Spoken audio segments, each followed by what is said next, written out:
Hey, did you know that more than 90% of our viewers listen every night but haven't subscribed yet? If you enjoy these gangster sleep stories, don't forget to subscribe and hit the notification bell. It's completely free and helps us keep these underworld tales alive. Now, get comfortable, unwind, and drift into tonight's story. The night settles over the silent empires, where trust is fragile and the deepest secrets are carried in silence. Tonight, we turn to Wilfred "Willie Boy" Johnson, the feared enforcer whose strength, discipline, and double life placed him at the heart of New York's underworld, and quietly on the other side of it. His story isn't told through noise or spectacle, but through loyalty questioned, lines crossed, and a shadow life lived behind closed doors. Before we begin, tap that like button. We're aiming for 100 likes tonight, and share your city and the time you're listening in the comments. Your support keeps these whispered stories alive in the stillness of the night. Now lean back, breathe slow, and let the story of Wilfred Johnson guide you deeper into the quiet. On a late summer morning in New York City in 1988, a man stepped out of his house and walked toward his car, the routine of an ordinary day just beginning.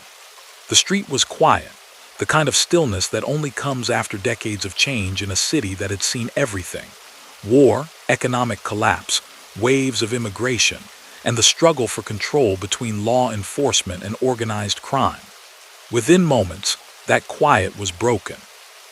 Neighbors would later tell reporters they heard rapid cracks echo between the homes, the unmistakable sound of gunfire in a city that had learned to recognize it. When it was over, the man lay dying beside his car. Police officers and detectives who arrived on the scene did not see an anonymous victim. They saw a name that had whispered its way through investigative files for years: Wilfred "Willie Boy" Johnson, longtime associate of one of the most powerful crime families in America, and unknown to many on the street, a confidential informant for the Federal Bureau of Investigation. For law enforcement, Johnson's death was not just another entry in a logbook of homicides. It was the violent end of a double life that had stretched over 2 decades, a life spent straddling the blurred line between loyalty to criminal associates and cooperation with the state. For the public, his name would appear in headlines and trial transcripts tied to John Gotti and the Gambino crime family, symbols of an underworld that seemed as permanent a feature of New York as its bridges and skyscrapers. But long before his name appeared in FBI memoranda and court exhibits, Wilfred Johnson was a boy born into poverty and prejudice in Brooklyn, shaped by a city that offered him few legitimate paths upward and many temptations downward. To understand how he reached that fatal morning, it is necessary to step back, past the headlines and the wiretaps, into a very different New York. The story begins in the mid-1930s, when the city was still feeling the aftershocks of the Great Depression, and when ethnic identity and neighborhood borders could determine a child's chances long before he set foot in a school or workplace. Wilfred Johnson was born in Brooklyn in 1935, into a working-class family that would place him at the intersection of 2 very different American stories. His mother was of Italian descent, part of a vast wave of Southern Italian immigrants and their children who had crowded into New York tenements since the late 19th century. His father was Native American, described in later law enforcement files as full-blooded Indian, a phrase that reflected both a bureaucratic coldness and the era's blunt racial attitudes. Specific tribal affiliation appears inconsistently in later accounts, a sign of how little official attention was paid to his father's heritage at the time. What mattered in the Brooklyn streets of the 1930s and 1940s was that Wilfred did not look like the typical Italian-American boys who surrounded him, and that difference would follow him throughout his life. The city he was born into was a place of crowded tenements and narrow prospects. Brooklyn, then still very much a collection of tight-knit neighborhoods rather than the gentrified borough known today, was organized block by block, often by ethnicity.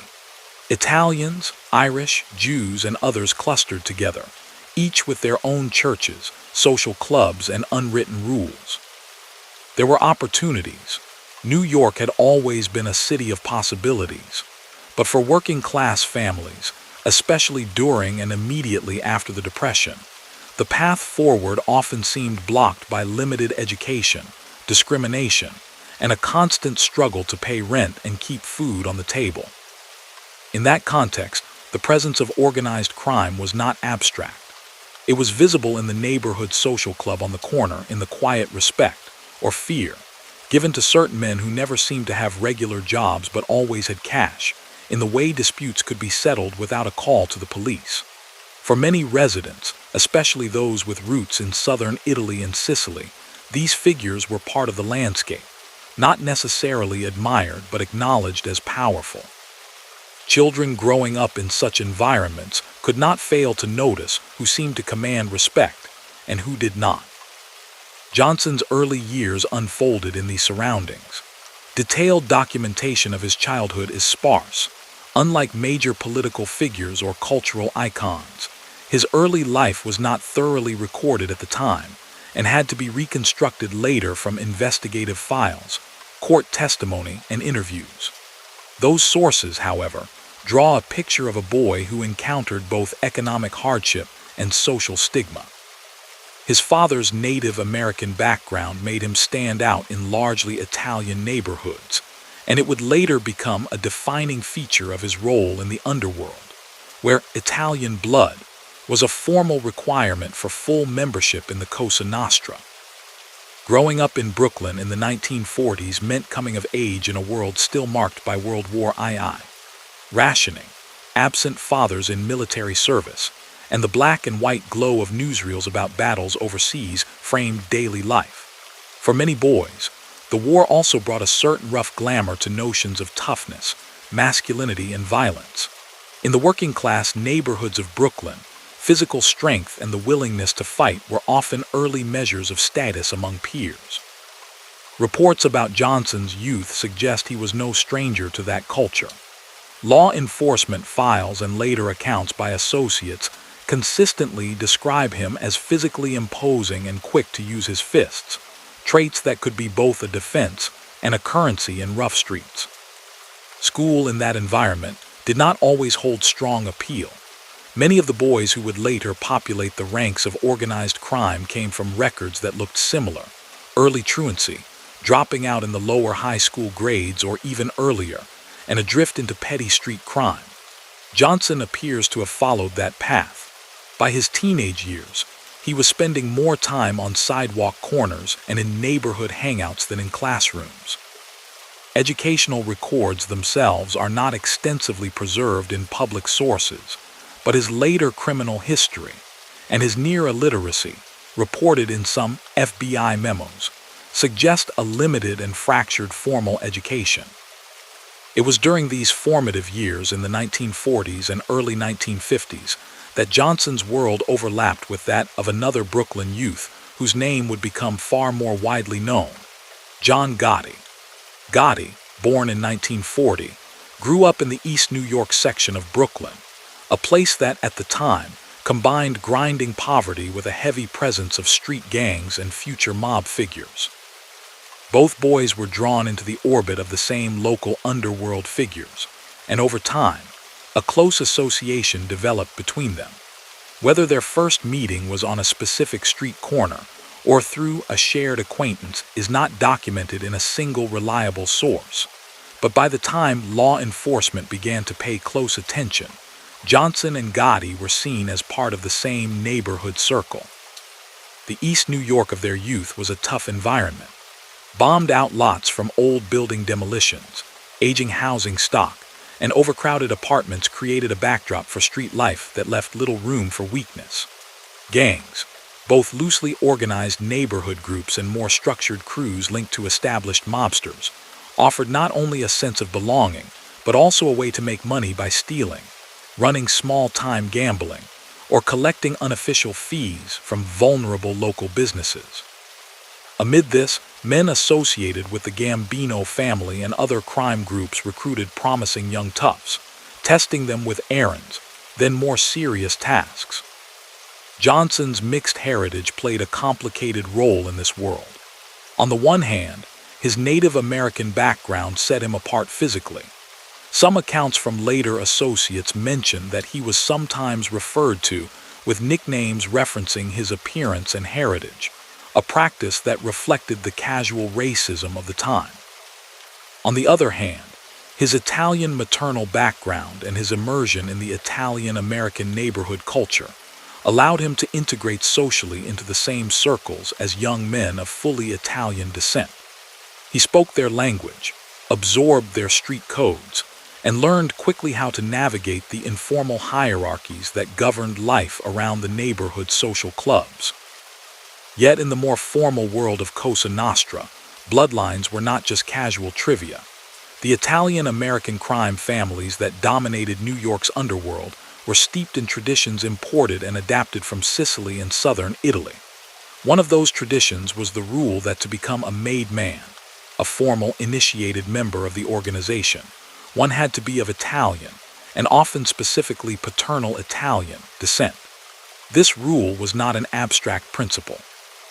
It determined who could rise to positions of true power and protection, and who would remain permanently on the outside as an associate. For Johnson, these rules would eventually define the ceiling of his ambitions in the underworld, and they would become a source of frustration that later fed into his cooperation with law enforcement. But in his youth, those distant rules would have been less visible than the immediate realities. The need to earn money, the allure of status, and the influence of older street figures who modeled criminal lifestyles as viable, even respectable options. By the early 1950s, as the United States entered the Cold War era and New York underwent another wave of change, Johnson's early steps into criminality were already being recorded. FBI and NYPD files that emerged decades later list arrests and charges typical for a youth in that environment who had begun to cross the line regularly. Robbery, assault, gambling, and other offenses that, while serious, were not yet the high-level conspiracies that would come in the future. These early encounters with the law are not all preserved in detail, but they were numerous enough to mark him as a known quantity to local police. It is important to understand how law enforcement functioned in that period. Before the massive federal campaigns against organized crime in the 1960s and 1970s, much police work related to figures like Johnson happened at the precinct level. Officers and detectives knew local troublemakers by sight, kept mental lists of who was aligned with whom, and made arrests that often resulted in short jail terms or fines rather than transformative interventions. For a young man like Johnson, this could have a hardening effect. Contact with the criminal justice system did not necessarily prompt reflection or rehabilitation, but instead confirmed an identity as a street guy, someone who managed his own affairs and accepted run-ins with the law as part of the job. At the same time, organized crime itself was undergoing transformation. The infamous 1957 Appalachian meeting in upstate New York, where dozens of mob figures were detained at a gathering that exposed the national scope of Cosa Nostra, would eventually prompt a more coordinated federal response. But in Johnson's early years, the family still operated with significant impunity. In Brooklyn, crews attached to the Gambino, then still technically the Anastasia, and later the Carlo Gambino, family and others controlled bookmaking, loan sharking, extortion, and labor racketeering, especially around the waterfront and in certain trades. Young associates were drawn into these businesses as runners, collectors, and enforcers. It was through such channels that Johnson, alongside Gotti and other contemporaries, came into contact with more established mob figures. One key figure in their development was Carmine Fatico, a powerful Gambino captain whose influence extended over portions of East New York and later Ozone Park, Queens. Fatico's crew provided a bridge between neighborhood street gangs and the structured world of the Gambino family. Boys who proved themselves reliable, tough, and capable of following orders could find steady, if illegal, work under his supervision. By the late 1950s, as Gotti and others began to function more regularly as part of Fatico's operations. Johnson was also increasingly connected to that orbit. Law enforcement accounts would later identify him as a loyal, physically intimidating presence in the crew's expanding activities. Even at that relatively early stage, his reputation for violence, again described in general terms by investigators and fellow criminals, not in detailed confessions or transcripts, was such that he was valued as an enforcer. Yet he remained, formally, outside the inner circle defined by official membership, his heritage a barrier that could not be overcome by mere toughness or loyalty. The broader social and political environment of the period accentuated these dynamics. The post-war boom brought some prosperity to New York, but not evenly. Many working-class neighborhoods remained mired in poor housing and exploitative labor conditions. Organized crime exploited these gaps, offering loans to the unbanked, control over union jobs, and a parallel system of protection and punishment that bypassed public institutions. For young men like Johnson, whose formal education was limited and whose family resources were thin, the underworld could appear not as a last resort, but as the most obvious route to financial stability and social presence. At home, Johnson's family life appears to have been troubled, although specifics vary among later accounts. Law enforcement files make reference to an upbringing marked by instability and the early loss of his father, though dates and circumstances are not always consistent across documents. What is clear is that he did not come from a stable, middle-class household insulated from the harsh realities of the neighborhood. The combination of economic insecurity, exposure to street culture, and early brushes with the law created a trajectory that, in retrospect, seems almost inevitable, though at each point it consisted of individual choices made within structural constraints. As he moved from adolescence into adulthood, Johnson's identity as a street figure solidified. Friends and associates gravitated toward him not only because of his physical presence, but also because he had, by then, a history. Stories of fights won, debts collected, and risks taken that circulated in the oral tradition of neighborhood legend. In such a setting, reputation was everything. It could mean the difference between being chosen for more lucrative work or being relegated to menial roles, between being respected or targeted. These reputations were built, in part, on acts of intimidation and violence, but they were also built on perceived loyalty, the sense that a man would keep his mouth shut and stand firm under pressure from police or rivals. Ironically, it was precisely this reputation that would make Johnson such a valuable asset to the FBI in later years. The trust he enjoyed among his criminal peers, combined with the resentment and frustration brewing under the surface over his outsider status in Cosa Nostra, created a combustible mix that federal agents would learn to exploit. Yet at this early stage, there is no indication that he imagined himself in such a role. He was, to those around him, a rising associate in a powerful criminal network, anchored by childhood connections and reinforced by years of shared experience on the streets of Brooklyn. Meanwhile, the city continued to change. The 1960s brought civil rights struggles, urban renewal projects, and growing federal interest in organized crime. Wiretapping laws were reformed, federal racketeering statutes were under discussion, and agencies like the FBI, once skeptical about the very existence of a national mob, began to build specialized units to investigate it. For the boys who had become men in Fatico's orbit, these developments were gradual and often invisible. Day to day, business continued. Bookmakers took bets, loan collectors made their rounds, and disputes were managed internally. By the time federal agents would first approach Johnson with the possibility of cooperation, he had already spent years immersed in this world, shaped by the formative influences of his Brooklyn childhood. The crowded tenements, the informal codes of the street, the divided identity imposed by his mixed heritage, and the early association with men like John Gotti who were climbing, more rapidly and visibly, through the ranks of the Gambino family. The boy born in 1935 into a poor and marginalized household had become, by the early 1960s, a figure known to both underworld peers and local police, standing at a crossroads he may not yet have fully seen. The seeds of his eventual double life had been planted long before any formal agreement with the FBI. They lay in the tension between belonging and exclusion, between the desire for status and the rigid ethnic barriers of Cosa Nostra, between the need for money and the narrow legal opportunities open to a poorly educated man from a marginalized background.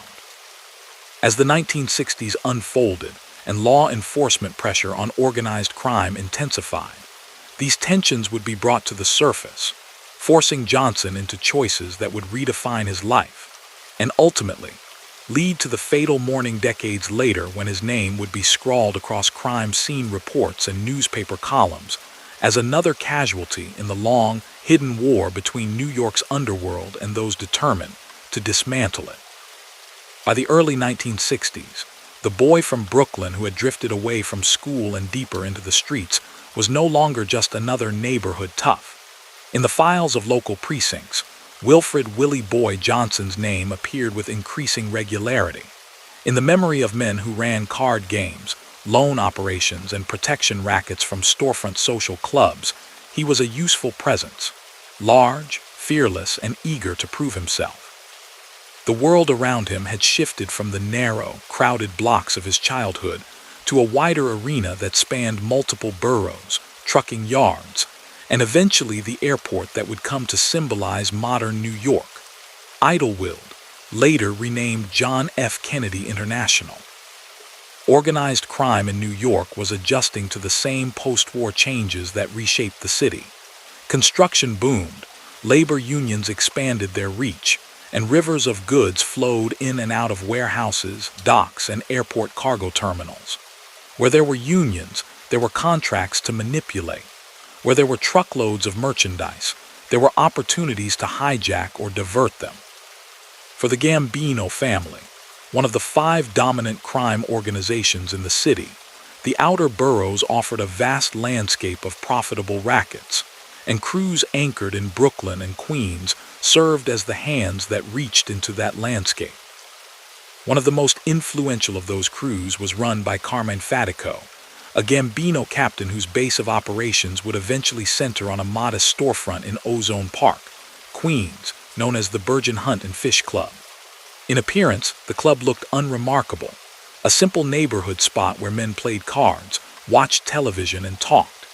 In reality, it served as the headquarters for a crew involved in gambling, loan sharking, hijacking, and other illicit businesses. It was here, and in similar hangouts connected to Fatico's sphere, that Johnson's path converged more tightly with that of John Gotti and other future Gambino figures. Gotti, younger than Johnson but already well on his way to building a reputation, had moved with his family to Ozone Park in the early 1960s and gravitated quickly toward Fatico's circle. The two men had known each other in earlier years in Brooklyn, and in Queens their association deepened. The exact moments and conversations that defined their friendship were never systematically recorded, but by the time investigators began to map the crew's relationships, Johnson and Gotti were consistently linked. When Gotti needed someone to help enforce a debt, collect from a bookmaker, or intimidate a reluctant business owner, Johnson was one of the men who could be called on. In these years, Johnson's life developed 2 intersecting tracks, the domestic and the criminal. On one side, he tried to maintain something resembling a conventional family life. He married, moved into a working-class home, and eventually had children. Neighbors would later recall him as a man who could appear, at least on the surface, like a typical blue-collar father, coming and going at irregular hours, but present enough that his household did not stand out as obviously different. On the other side, he lived according to the unwritten rules of the street, spending long hours at clubs like Burgeon, making collections, and participating in schemes that ranged from illegal gambling to more serious felonies. The tension between those two tracks ran through many lives in Fatico's crew. The men often explained their activities to their families in vague terms: trucking, construction, or working with the union. Cash appeared when needed. Bills got paid. Sometimes there were sudden bursts of money after a big score that brought new furniture, a car, or a better television. For women raising children in these homes, the trade-off was clear but rarely openly discussed. The men were involved in something dangerous and illegal, but that same activity kept the household afloat in an economy where legitimate wages rarely stretched far enough. For Johnson, the legitimate options were thinner than for some. His limited formal education and criminal record narrowed the range of legal employment he could obtain. Short periods of above-board work, often in physically demanding jobs, were punctuated by longer stretches where his true income came from the crew's operations. Police records from this period show arrests for offenses typical of a mid-level enforcer and associate: robberies, assaults, and charges related to illegal gambling and money lending. Convictions led to stints in local jails and, eventually, time in state and federal institutions. Each encounter with the law etched his name deeper into official consciousness. Yet inside the underworld hierarchy he remained, in crucial ways, an outsider. The mixed heritage that had made him stand out as a child now fixed a ceiling over his head. However trusted he became, however many tasks he carried out for Gotti or Fatico's other lieutenants, he could never be formally initiated into the Gambino family. To be made required Italian blood by the standards the organization applied, and that meant Johnson would always be categorized as an associate. In practice, this could look like membership. He was welcome in the clubs, he was entrusted with sensitive jobs, and he shared in profits from crew operations. But on paper, in the secret lists maintained by family leadership, his name would never appear among those granted full status. This was more than a symbolic slight. Made men were granted a measure of protection within the criminal world. Harming them without authorization carried heavy consequences. They also stood closer to the flow of money and influence, eligible for promotions within the family structure. Associates like Johnson could be well regarded and financially successful, but their position was more precarious. They could be replaced, sacrificed, or sidelined if internal politics shifted. Over time, this asymmetry sank in, feeding a sense of frustration that would later be apparent in his conversations with federal agents. On the street, however, Johnson made the most of the role he had. Accounts from both law enforcement and fellow criminals describe him as quick-tempered and ready to use force when necessary. He lacked the polish or discretion some higher-ranking figures cultivated. He was, in the vocabulary of the neighborhood, a doer, someone who carried out orders rather than orchestrating them. This made him simultaneously valuable and vulnerable. When debts needed collecting from stubborn or frightened borrowers, people who had turned to mob loans at high interest because they could not access conventional credit, a man with Johnson's reputation could get results. But in doing such work, he was also the one most exposed to street-level dangers and law enforcement attention. The 1960s brought increasing pressure from that law enforcement side. After years of skepticism about the extent and structure of organized crime, federal agencies were beginning to catch up. The revelations following the 1957 Appalachian meeting, where dozens of mob figures had been detained in a small New York town far from the city, destroyed the myth that there was no coordinated national syndicate. Congressional hearings, investigative journalism, and the testimony of high-profile informants painted a portrait of intertwined criminal families that controlled billions of dollars in illegal business. In response, the FBI and the Justice Department began investing more heavily in organized crime units, surveillance, and crucially, the cultivation of informants. On the streets of Queens and Brooklyn, this shift was not immediately visible. Crew members might notice the occasional unmarked car lingering too long near a club, or recognize familiar faces from one surveillance detail to another, but day-to-day operations continued. Hijackings and thefts remained a major source of income. Trucks leaving warehouses or airport cargo areas laden with merchandise, from clothing to appliances, could be intercepted, their drivers coerced, and their loads sold off through fences with connections to retailers willing to buy stolen goods at a discount. While individual thefts might not seem catastrophic, the cumulative value was enormous, and federal authorities, along with insurance companies, were increasingly determined to clamp down. It was in this context, amid a climate of growing investigative scrutiny, that Johnson's life veered in a direction that would define his legacy. By the mid-1960s, he faced a serious criminal case that carried the threat of a substantial federal prison term. Sources differ on the specific combination of charges and incidents that brought him to this point. The pattern involved robberies and related offenses, but what they agree on is that he was staring at the real possibility of a long stretch behind bars. For a man with a family at home and a limited capacity to imagine a life entirely detached from the street, this was a crisis. In federal custody, far from the familiar confines of neighborhood clubs, Johnson encountered a different kind of power, the leverage of prosecutors and agents who held control over his immediate future. The FBI, by this point, was actively looking for individuals on the inside of major crime families who could provide reliable intelligence. A man like Johnson, closely linked to a powerful Gambino crew and personally connected to figures like Gotti, was exactly the type of source they hoped to recruit. His vulnerability presented an opening. According to later released FBI documents, it was during this period, around 1966, that Johnson agreed to cooperate with the Bureau.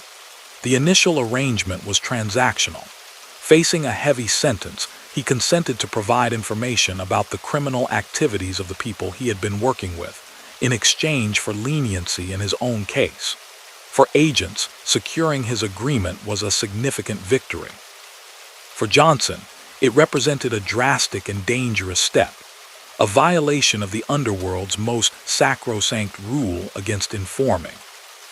The reasons he crossed that line were layered. Immediate self-interest was clearly one.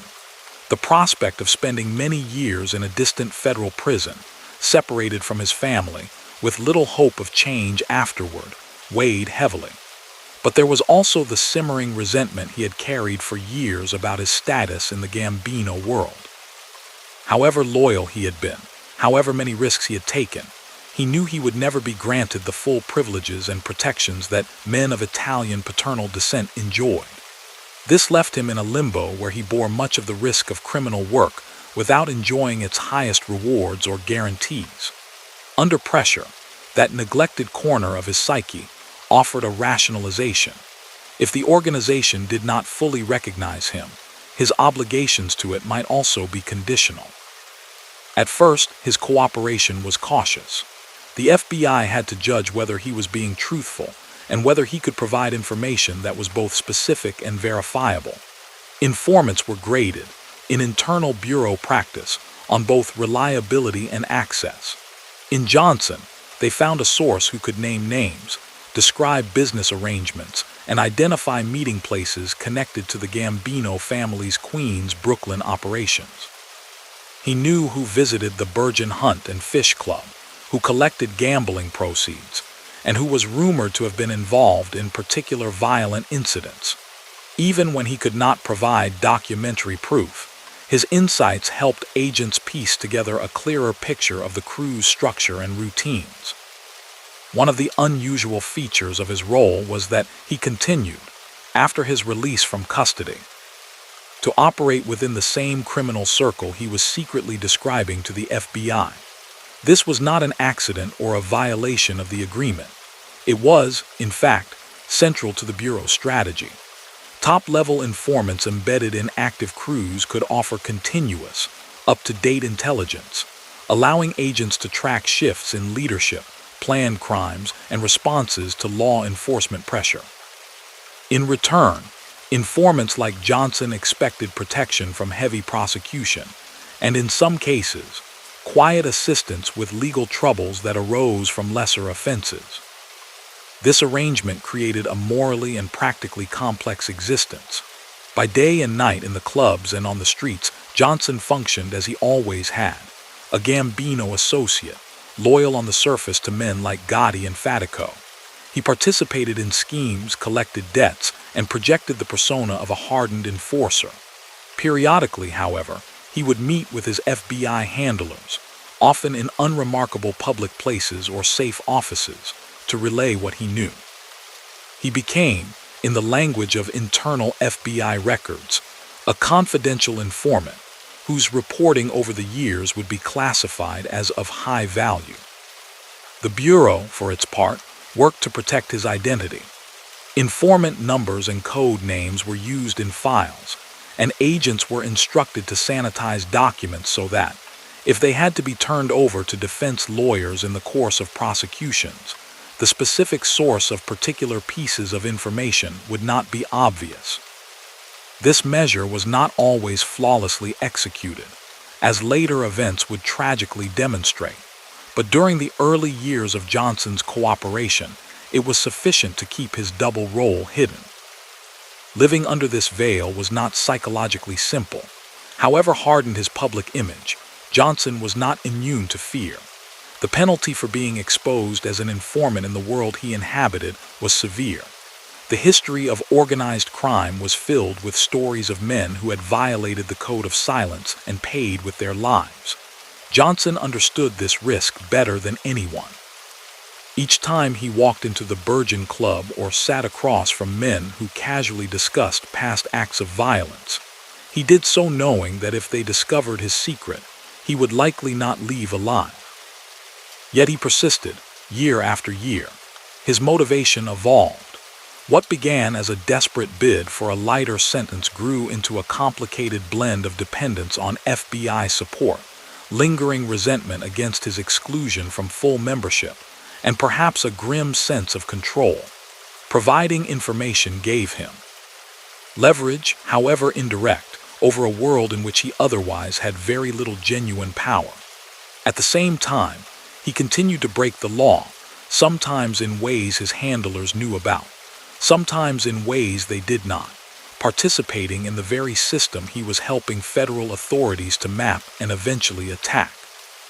The 1960s and early 1970s were thus a period of deepening entanglement for Johnson on both fronts. In the Gambino orbit, he was recognized as a reliable muscle man, close to Gotti, involved in the day-to-day enforcement tasks that kept gambling and loan operations profitable. In federal files, he emerged as a quietly crucial component of the emerging strategy to weaken the family's influence. Through him, agents gained insight into meetings, disputes, and personalities that would otherwise have remained concealed behind the bland facades of neighborhood storefronts. Law enforcement's capabilities were also evolving. New statutes, including eventually the Racketeer-Influenced and Corrupt Organizations Act, RICO, provided prosecutors with tools to treat criminal enterprises as interconnected systems rather than as isolated incidents. Wiretapping, once tightly restricted, became more common in organized crime investigations, and the combination of intercepted conversations and informant reports allowed agents to corroborate and expand what they were hearing. Johnson's information often helped them decide whom to target with surveillance, or which club deserved more concentrated monitoring.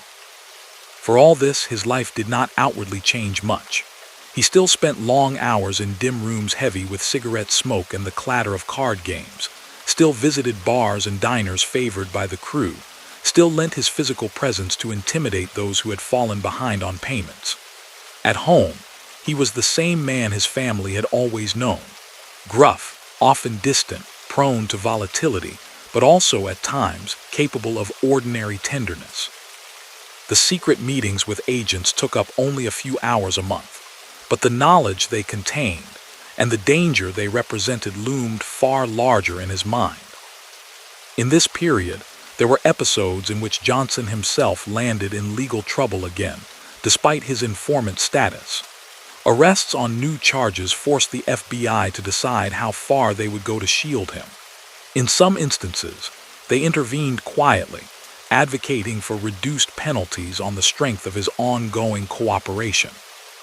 In others, they allowed cases to proceed with only modest assistance, mindful that too obvious a pattern of leniency might raise suspicions among other criminals who knew of his repeated brushes with the law.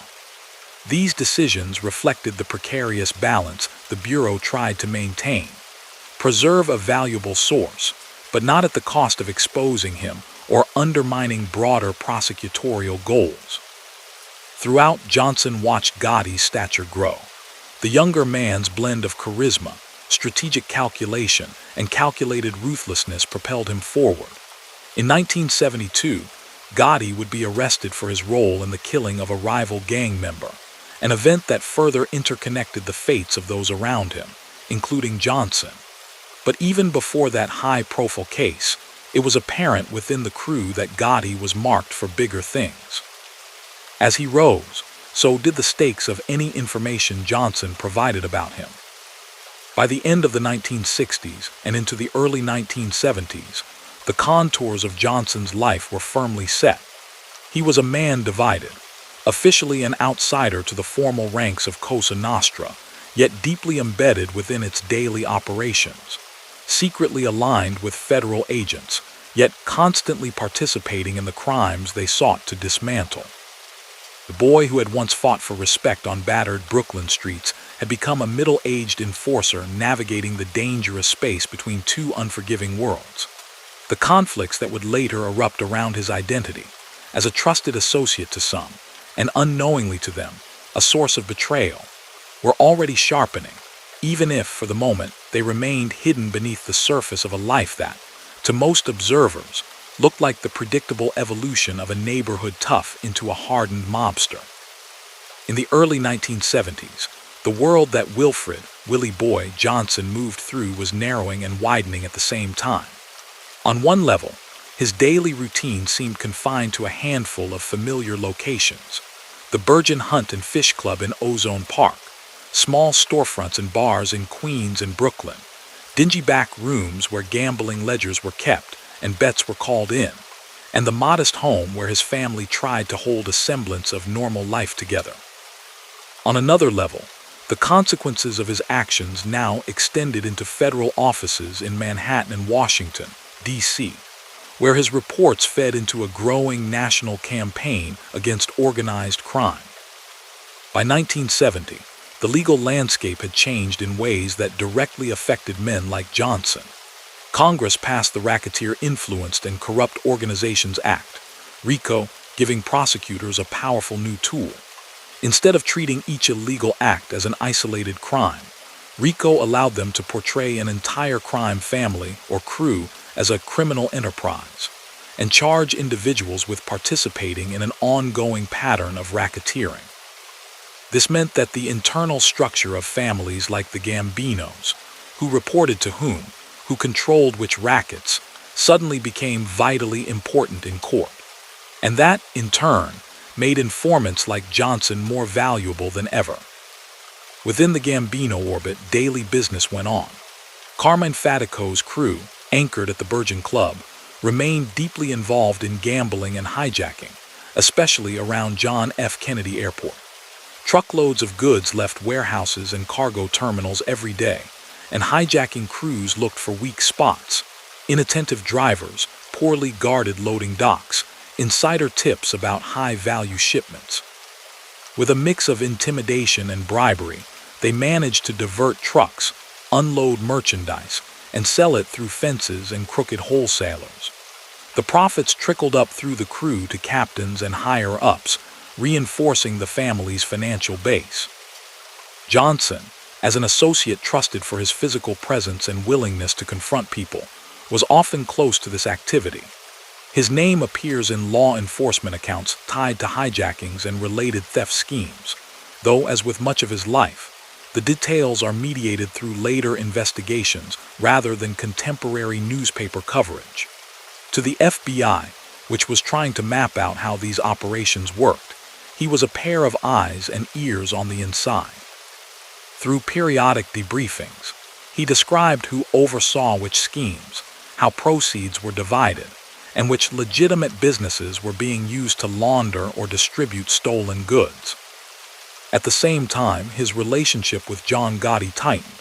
By this period, Gotti had become one of the more assertive figures in Fatico's operation.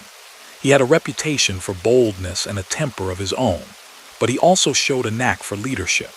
He understood how to manage bookmakers, collectors, and hijackers, and he was ambitious.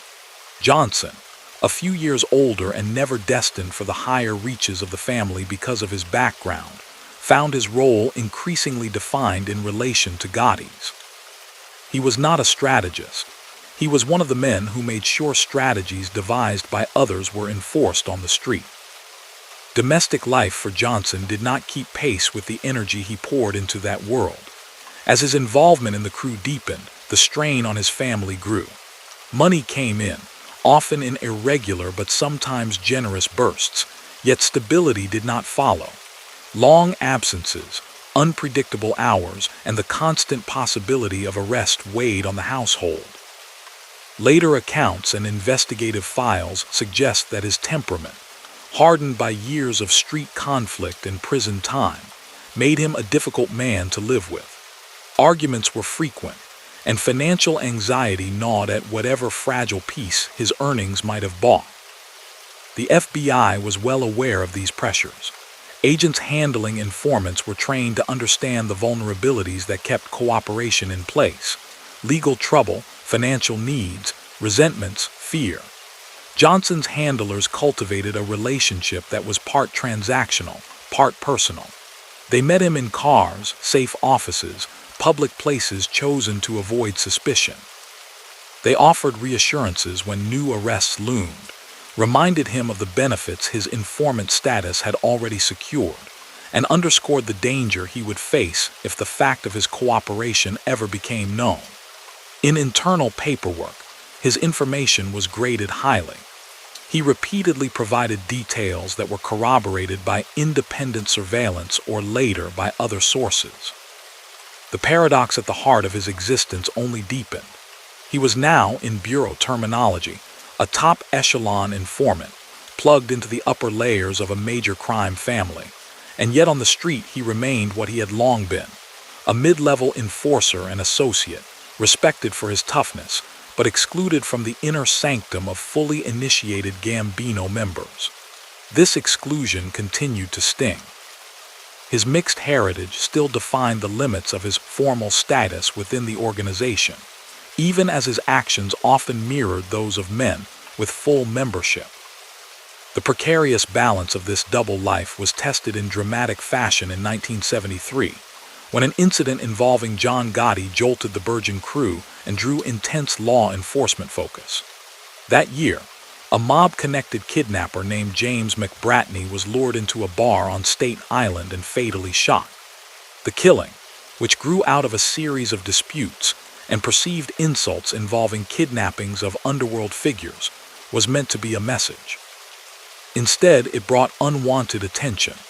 Witnesses identified Gotti and others as participants, and in June 1974, Gotti was arrested and charged in connection with the crime. For the FBI and local prosecutors, Gotti's case was an important opening.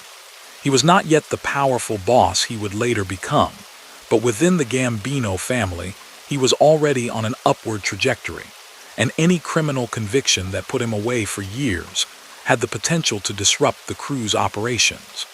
Johnson watched these developments with interest colored by conflicting loyalties. On the one hand, Gotti was his friend and patron, the man under whom he had earned much of his underworld livelihood. On the other, Gotti was a rising Gambino figure about whom Johnson had been providing information to the very authorities now trying to send him to prison. There is no reliable evidence that Johnson's cooperation played a direct role in the McBratney prosecution.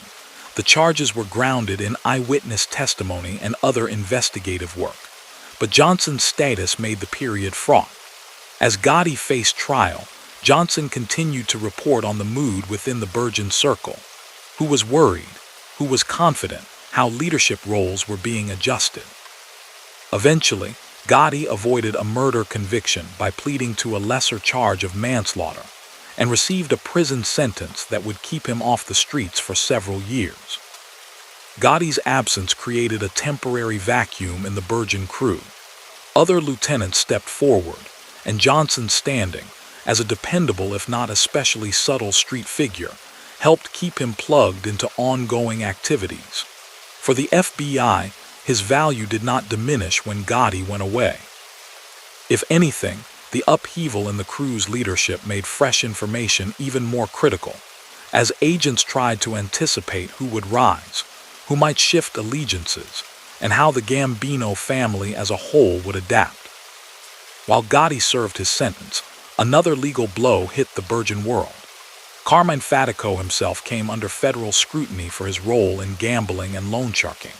Investigations that had been building for years culminated in charges that he had overseen extensive illegal bookmaking and high-interest loan operations. In 1972, facing a federal case, Fatico pleaded guilty and later spent time in prison and under legal supervision. His formal authority as a captain within the Gambino hierarchy remained, but his physical presence in Queens was reduced. These legal setbacks, Gotti's imprisonment and Fatico's conviction, marked a turning point for both the crew and for law enforcement. From the Bureau's perspective, the combination of informant intelligence and traditional investigative methods was beginning to bear fruit. From inside the crew, it looked like a reminder that no one, however seasoned, was immune to arrest. For Johnson, it underscored the fragility of the protections promised by association with powerful men. Two of the figures he had long relied on to shape his criminal path were now, at least temporarily, removed from their posts. In the mid-1970s, as Gotti served his time and Fatico's freedom was constrained, the Gambino organization made a significant internal adjustment. John Gotti was designated, upon his release, to act as Fatico's street representative in Queens, essentially running the Bergen crew's daily operations. When Gotti returned from prison in the mid-1970s, he stepped into that role with energy. Officially, Fatico remained the captain, but in practice Gotti became the de facto leader around the Bergen club, dealing directly with associates, settling disputes, and coordinating money-making activities. Johnson's position in this reshuffled hierarchy remained that of a trusted associate and enforcer. He spent long hours at the club, carried messages, enforced decisions, and projected the kind of presence that discouraged defiance. For federal agents watching from a distance, the Bergen Club in these years became a focal point. They photographed comings and goings, tried to plant listening devices where they could, and leaned heavily on informants like Johnson to decode what they were seeing. Johnson's reports from this period, as reflected in later descriptions by journalists and in material released through court proceedings and Freedom of Information Act requests, provided a running commentary on the Bergen world. He described the crew's renewed push into illegal gambling, the structure of their loan sharking operations, and their continuing involvement in hijackings. He identified key figures, not only Gotti, but also men like Angelo Ruggiero and Gene Gotti, who would later play central roles in the family's affairs. His information helped confirm that Gotti's influence was widening beyond the limited role of Fatico's street stand-in. The toll of living this double life began to show more clearly in Johnson's personal behavior. Those who knew him described a man whose already short fuse grew even shorter. He drank heavily, a not uncommon habit in his circle, but one that, combined with the stress he carried, sometimes erupted in sudden rages. At home, the strain of financial instability, legal threats, and constant secrecy weighed on his relationships. His family never knew the full extent of his cooperation with the FBI, but they could see the symptoms: tension before certain meetings, cryptic references to people he had to see, and a persistent undercurrent of anxiety. In the broader context, New York itself was undergoing a crisis that paralleled Johnson's internal turmoil. The city's finances collapsed into near bankruptcy in the mid-1970s. Crime rates rose, and a sense of urban decay settled over many neighborhoods. For organized crime groups, the downturn was a mixed blessing. Economic desperation created more borrowers willing to accept predatory loans from mob lenders and more businesses open to protection arrangements. At the same time, increased public concern about crime reinforced political support for aggressive law enforcement campaigns. The FBI took advantage of that support to expand its use of court-authorized wiretaps and surveillance. The combination of electronic monitoring and informant reporting allowed agents to cross-check stories and build complex cases that could withstand legal challenges. Johnson's tips sometimes helped agents focus their technical efforts on particular phones or locations. In other instances, wiretaps revealed snippets of conversation that raised new questions, which they then put to Johnson in debriefings, asking him to explain coded references or confirm who was being discussed. At no point during these years did Johnson's criminal activity cease. His cooperation with the FBI was not a renunciation of the Underworld, but a parallel track running alongside it. He continued to participate in loan sharking and enforcement. He continued to threat or pressure people who fell behind on payments. Agents were not blind to this. Their notes reflect the constant tension between using an informant's access and being implicated, however indirectly, in ongoing crime. Sometimes they warned him to stay away from particular schemes that were under close scrutiny. Sometimes they accepted that his continued involvement was part of the price of maintaining his value as a source. The ethical ambiguity of this arrangement was heightened by the knowledge, shared by both sides, that if he were ever unmasked, Johnson's status as an informant would almost certainly be a death sentence. This reality hung over every meeting with his handlers. They stressed secrecy and cautioned him about exposing patterns in his absences or behaviors that might arouse suspicion. He, in turn, relied on them for reassurances that his name would be protected in court filings and that no careless disclosure would betray him. The promise of protection, however, could never be absolute. The more deeply prosecutors relied on information supplied by informants, the more they were required by law to share portions of their files with defense attorneys in criminal cases. These disclosures, meant to safeguard defendants' rights, created a constant risk that a skilled lawyer, or a perceptive mob figure reading between the lines, might deduce the identity of a hidden source. For the moment, in the mid-1970s, that risk remained theoretical, but the structural tension between secrecy and due process was in place, waiting to be triggered by future decisions in cases where Johnson's debriefings formed part of the evidentiary foundation. As Gotti's stature in the Gambino family continued to rise, the stakes of Johnson's betrayal of the Underworld Code grew ever higher. What had begun in the late 1960s as a desperate bid for leniency, a transaction made under the pressure of an impending prison sentence, had turned into a long-term entanglement that now tied his fate directly to that of one of New York's most rapidly ascending mob figures. Every detail he passed along about Gotti's business, every description of a meeting or a dispute, enlarged the file that would eventually be turned back against the very people who believed him to be one of their own. By the late 1970s, the outlines of the future were becoming clearer to outside observers, if not yet to Johnson himself. The Gambino family was facing greater pressure from law enforcement, but it remained powerful, flush with revenue from gambling, racketeering, and construction-related schemes. Within its ranks, tensions simmered over succession, alliances, and control of lucrative territories. John Gotti was steadily consolidating his position as one of the most dynamic and forceful figures in that internal drama, and shadowing his ascent, invisible to nearly everyone in the burgeoning world, was the figure who had grown up alongside him on Brooklyn streets, who drank with him and enforced his orders.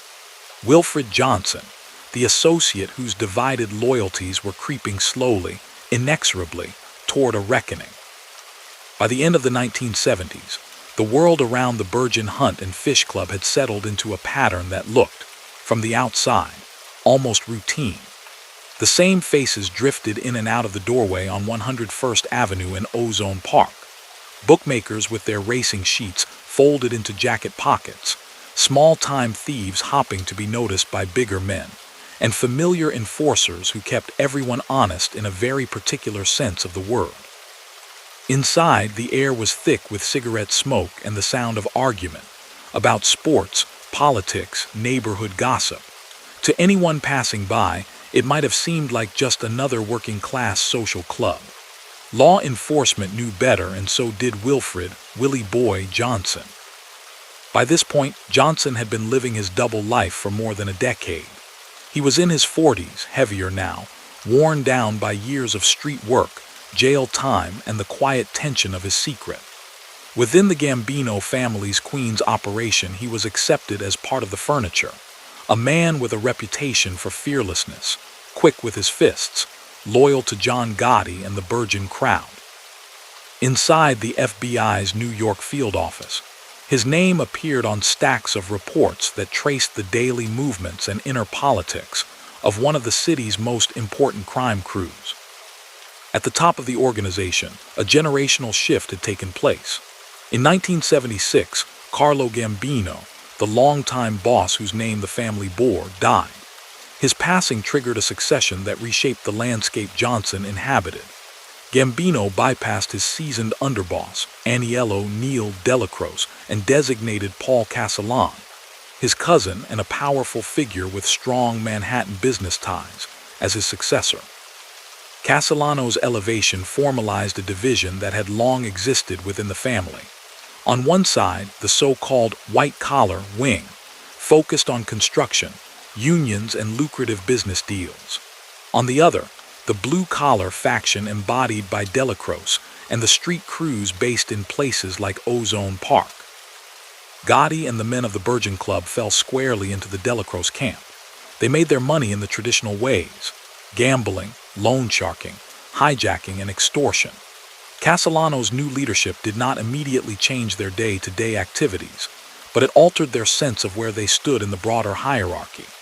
Castellano, who preferred the relative quiet of his Staten Island estate and midtown business meetings, regarded some of the street crews' more brazen activities with impatience. He worried that wild hijackings and public displays of violence brought unwanted attention from law enforcement.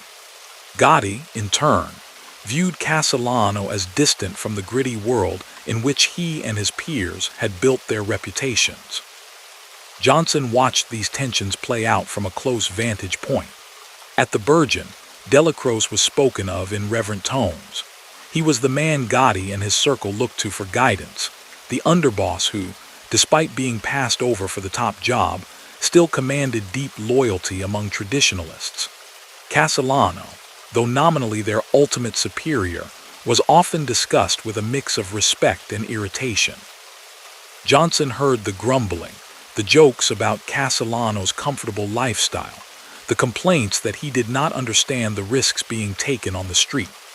Later, he relayed versions of these conversations to his FBI handlers, helping them grasp the fault lines that would, in time, crack wide open. For the moment, however, the machinery of crime continued to run. Illegal gambling was a constant. Football and basketball seasons, horse racing and boxing all provided grist for the Burgeon bookmakers.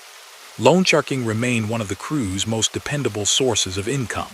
People who could not secure bank loans, bar owners, small contractors, struggling shopkeepers, compulsive gamblers, turned to men like those at the Burgeon for money, accepting extremely high interest rates and harsh collection practices because they saw no alternative.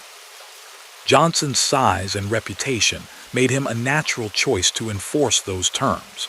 When a payment was late or a debtor talked about going to the police, it was men like him who showed up to remind the borrower of the arrangement. From the FBI's perspective, The late 1970s were crucial building years. With RICO now on the books, agents and prosecutors needed to do more than arrest individual bookmakers or hijackers. They had to build a case that showed the continuity and structure of criminal enterprises. That meant charting who reported to whom, documenting repeated patterns of crime, and connecting street-level acts to higher-level decision-makers. Johnson's information slotted directly into that project. In debriefings, he outlined the Virgin Cruise chain of command, described how money flowed upward, and identified which legitimate businesses were being used to support or conceal illegal operations. FBI reports produced during this period, declassified decades later through court proceedings and public records requests, depict him as a prolific source. He sat for hundreds of interviews over the course of his informant career, and by the late 1970s, a significant portion of those had accumulated. He named key Gambino figures, confirmed rumors about unsolved crimes, and gave agents a detailed look at the social life of the Virgin Club, who spent their days there, who was in favor, who had fallen out. His reliability rating in internal evaluations was high enough that his information was used to guide surveillance, wiretap applications, and broader strategic plans. In return, he received periodic payments. Informants were not salaried employees, but Johnson's handlers compensated him with cash for particularly valuable pieces of information.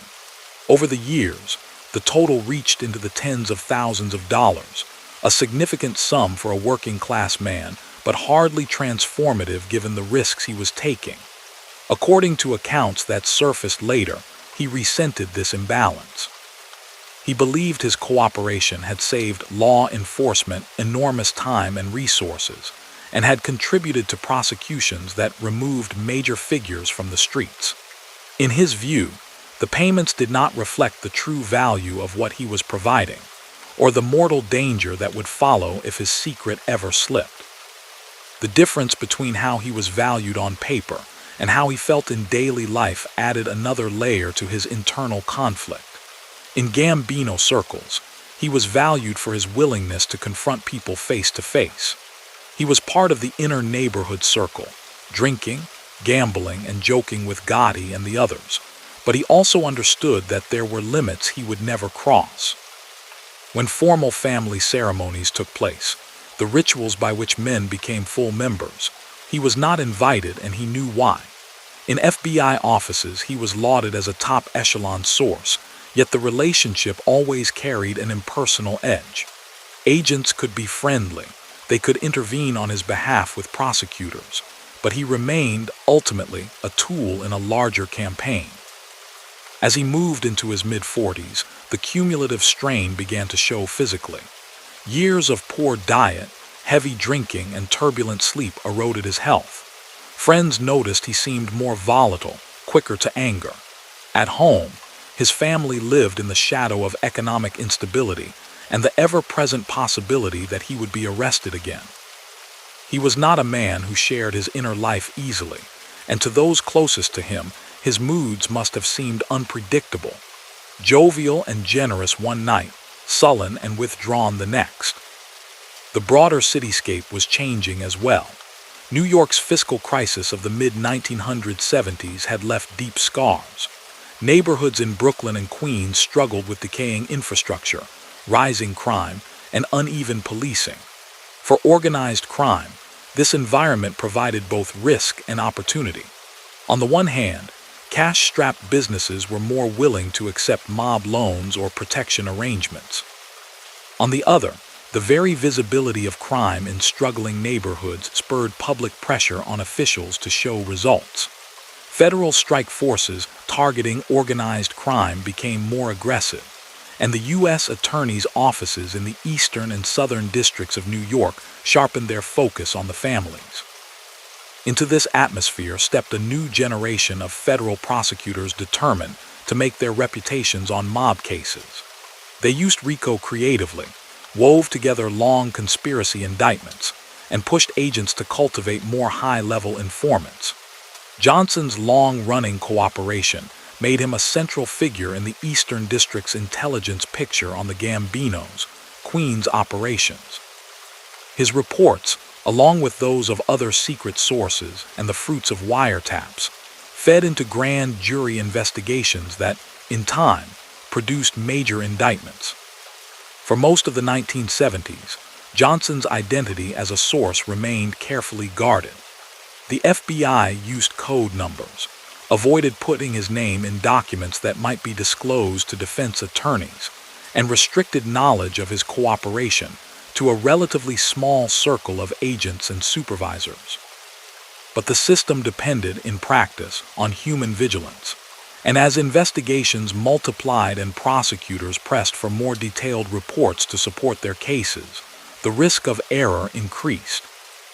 In the late 1970s and very early 1980s, a series of hijacking and racketeering cases targeting the Virgin crew and allied figures moved from investigation into prosecution. These cases drew on years of work, including surveillance of the club, intercepted communications, and informant reports.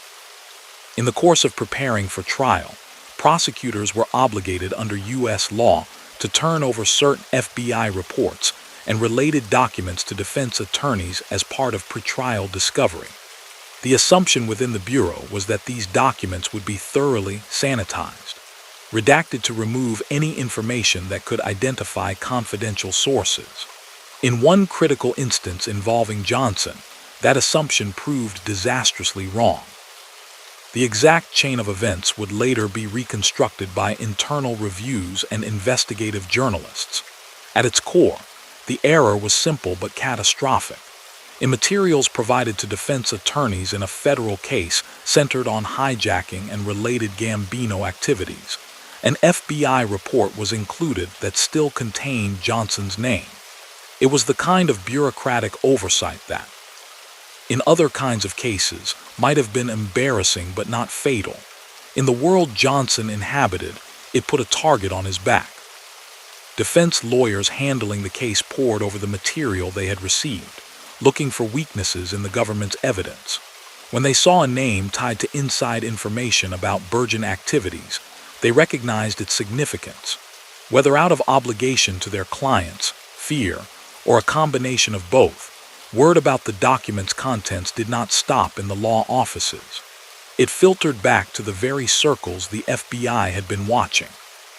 To this day, the precise speed and pattern with which suspicion focused on Johnson remains a subject of some debate among those who have written about his life. What is clear is that, once the disclosure reached the wrong ears, the protective wall that had surrounded him for more than a decade began to crumble.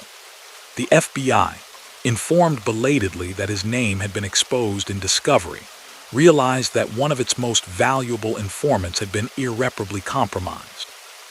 Agents moved quickly to brief him. They told him bluntly that his status was no longer secret and that his life was at serious risk. In standard practice, a cooperating witness in such a position would be urged to enter the Federal Witness Protection Program, which offered relocation, new identities, and financial support for a period of adjustment. Johnson was offered precisely that lifeline. Here, his personality, pride, and attachments came sharply into play. He refused to leave New York. Explanations given in later accounts vary in emphasis, but they converge on a few key themes. He did not want to abandon his family, who were deeply rooted in the city's neighborhoods. He distrusted the idea of starting over in an unfamiliar place, perhaps under a new name, severed from everything he had known. And despite all he had learned in his years around the Virgin, he appears to have underestimated how far his former associates would be willing to go if they accepted that he had indeed been an informant for so long. The FBI, facing his refusal to relocate, downgraded and eventually ended his active informant status. From their perspective, continuing to meet with him would only increase his visibility and risk. Resources were shifted to other sources and ongoing investigations. There were attempts to keep an eye on him, and occasional contact did not cease entirely, but the intense, structured relationship that had defined his double life through the 1970s. was effectively over. Johnson, in middle age, found himself abruptly cut loose from the institutional framework that had both constrained and protected him. In the underworld circles where he had once moved easily, something had changed as well. The disclosure of his name in legal documents did not instantly translate into open accusations. Mob organizations often moved cautiously when dealing with suspected informers, weighing the reliability of what they had heard and seeking corroboration. But the aura of unquestioned loyalty that had surrounded Johnson in the burgeoning crowd could not survive the whispers. Men who had known him for decades, who had relied on his toughness and sat at card tables with him deep into the night, now had to consider the possibility that he had been reporting on their activities to the federal government since the Lyndon Johnson administration. Even for outsiders, the pressures on him were obvious. He was aging in a rough trade, with limited prospects for legitimate work and a damaged standing among the criminals who had once been his primary social world. The FBI, by necessity and by choice, had stepped back. His family situation remained precarious.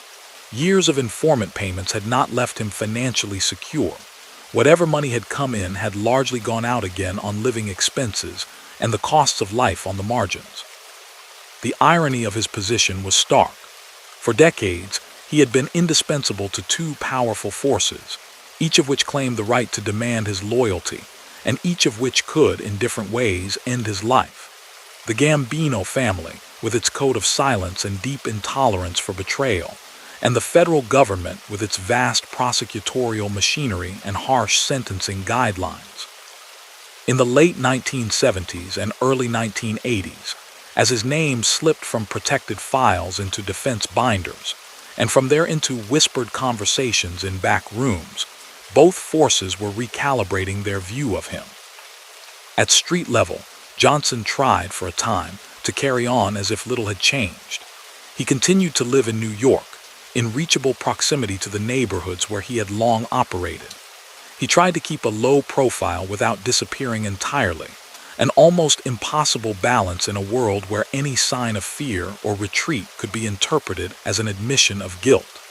Meanwhile, Gotti's own trajectory within the Gambino family was accelerating. The fallout from internal disputes and law enforcement pressure was pushing him closer to the center of a power struggle that would soon transform the entire organization. In that shifting landscape, Johnson occupied an increasingly isolated position, no longer a trusted instrument of federal strategy, no longer unquestionably embraced inside the burgeoning circle, yet still physically situated in the spaces where those two worlds intersected. The double life he had managed for so long was collapsing into a single, exposed existence. The decisions made in distant offices and the documents mishandled in the course of ambitious prosecutions had come home to roost, setting in motion a chain of consequences that would unfold over the next several years as Gotti rose to unprecedented prominence, and the Gambino family turned its attention to the question of what to do about the man they had once called Willie Boy. In the early 1980s, after the realization that his name had slipped out of the protected shadows of FBI files and into the hands of defense attorneys, and by extension, the Underworld, Wilfred, Willie Boy, Johnson's world quietly contracted. For nearly 2 decades, he had moved between two spheres, reporting to federal agents while enforcing the will of the Gambino family on the streets. Now, both circles regarded him with a new wariness. The Bureau, alarmed by the disclosure, formally deactivated him as an informant. The Gambinos, hearing through their own channels that a man they had considered a loyal associate was identified in federal paperwork as a source of inside information, began to look at him differently. Agents who had worked Johnson's case informed him bluntly that his life was in serious jeopardy. They laid out the standard option available to compromised cooperators: entry into the witness protection program, relocation to a distant part of the country, assistance in finding legal employment, and a new identity that would, at least in theory, sever the link between his past and his future.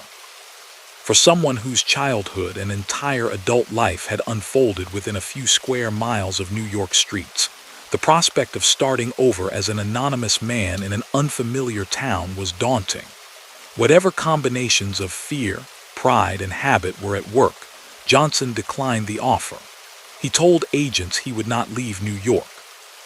This decision marked a turning point as decisive as his agreement to cooperate back in the 1960s, though it lacked that earlier moment's sense of formal drama. Deactivation meant the meetings with his handler stopped being regular events. The phone calls from agents, once frequent, dwindled. Without ongoing intelligence to provide, he was no longer central to the FBI's organized crime strategy. They did not entirely forget about him. Internal concern about his safety persisted, but the day-to-day operational focus shifted elsewhere. For Johnson, who had come to rely on the Bureau both as a back channel of support and as a kind of invisible shield, the loss of that relationship left him exposed. On the street side, the change was subtler but no less consequential. The Gambino family, like other Cosa Nostra organizations, did not act rashly where accusations of informing were concerned. False charges could be as destabilizing as genuine betrayals, but word filters quickly through criminal networks when a name appears in government files. And by the early 1980s, the knowledge that Johnson had been identified as a source had seeped into the Virgin Club's orbit. How quickly John Gotti himself became convinced of Johnson's cooperation is hard to pinpoint with precision.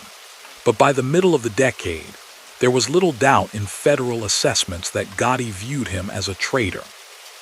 During the first part of that decade, however, Johnson still occupied a kind of uneasy limbo. He continued to live in Brooklyn in a modest house within a short drive of the neighborhoods where he had long operated.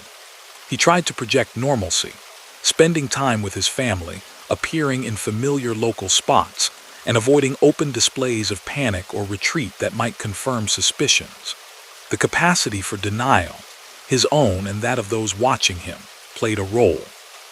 Some former associates may have preferred not to believe that a man who had grown up alongside them, who had enforced their orders, could have spent years quietly supplying information to federal agents.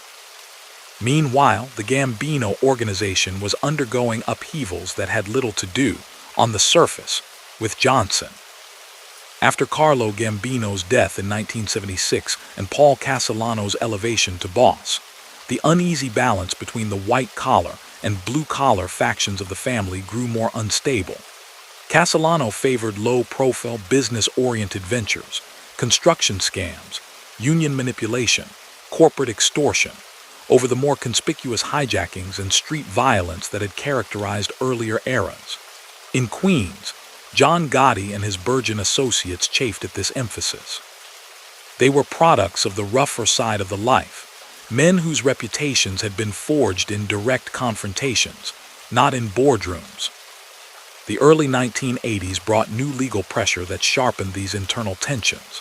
Federal prosecutors, now seasoned in RICO strategy, mounted ambitious cases not only against crews like Gotti's, but also against the so-called Commission, the informal body composed of leaders of New York's 5 major Mafia families.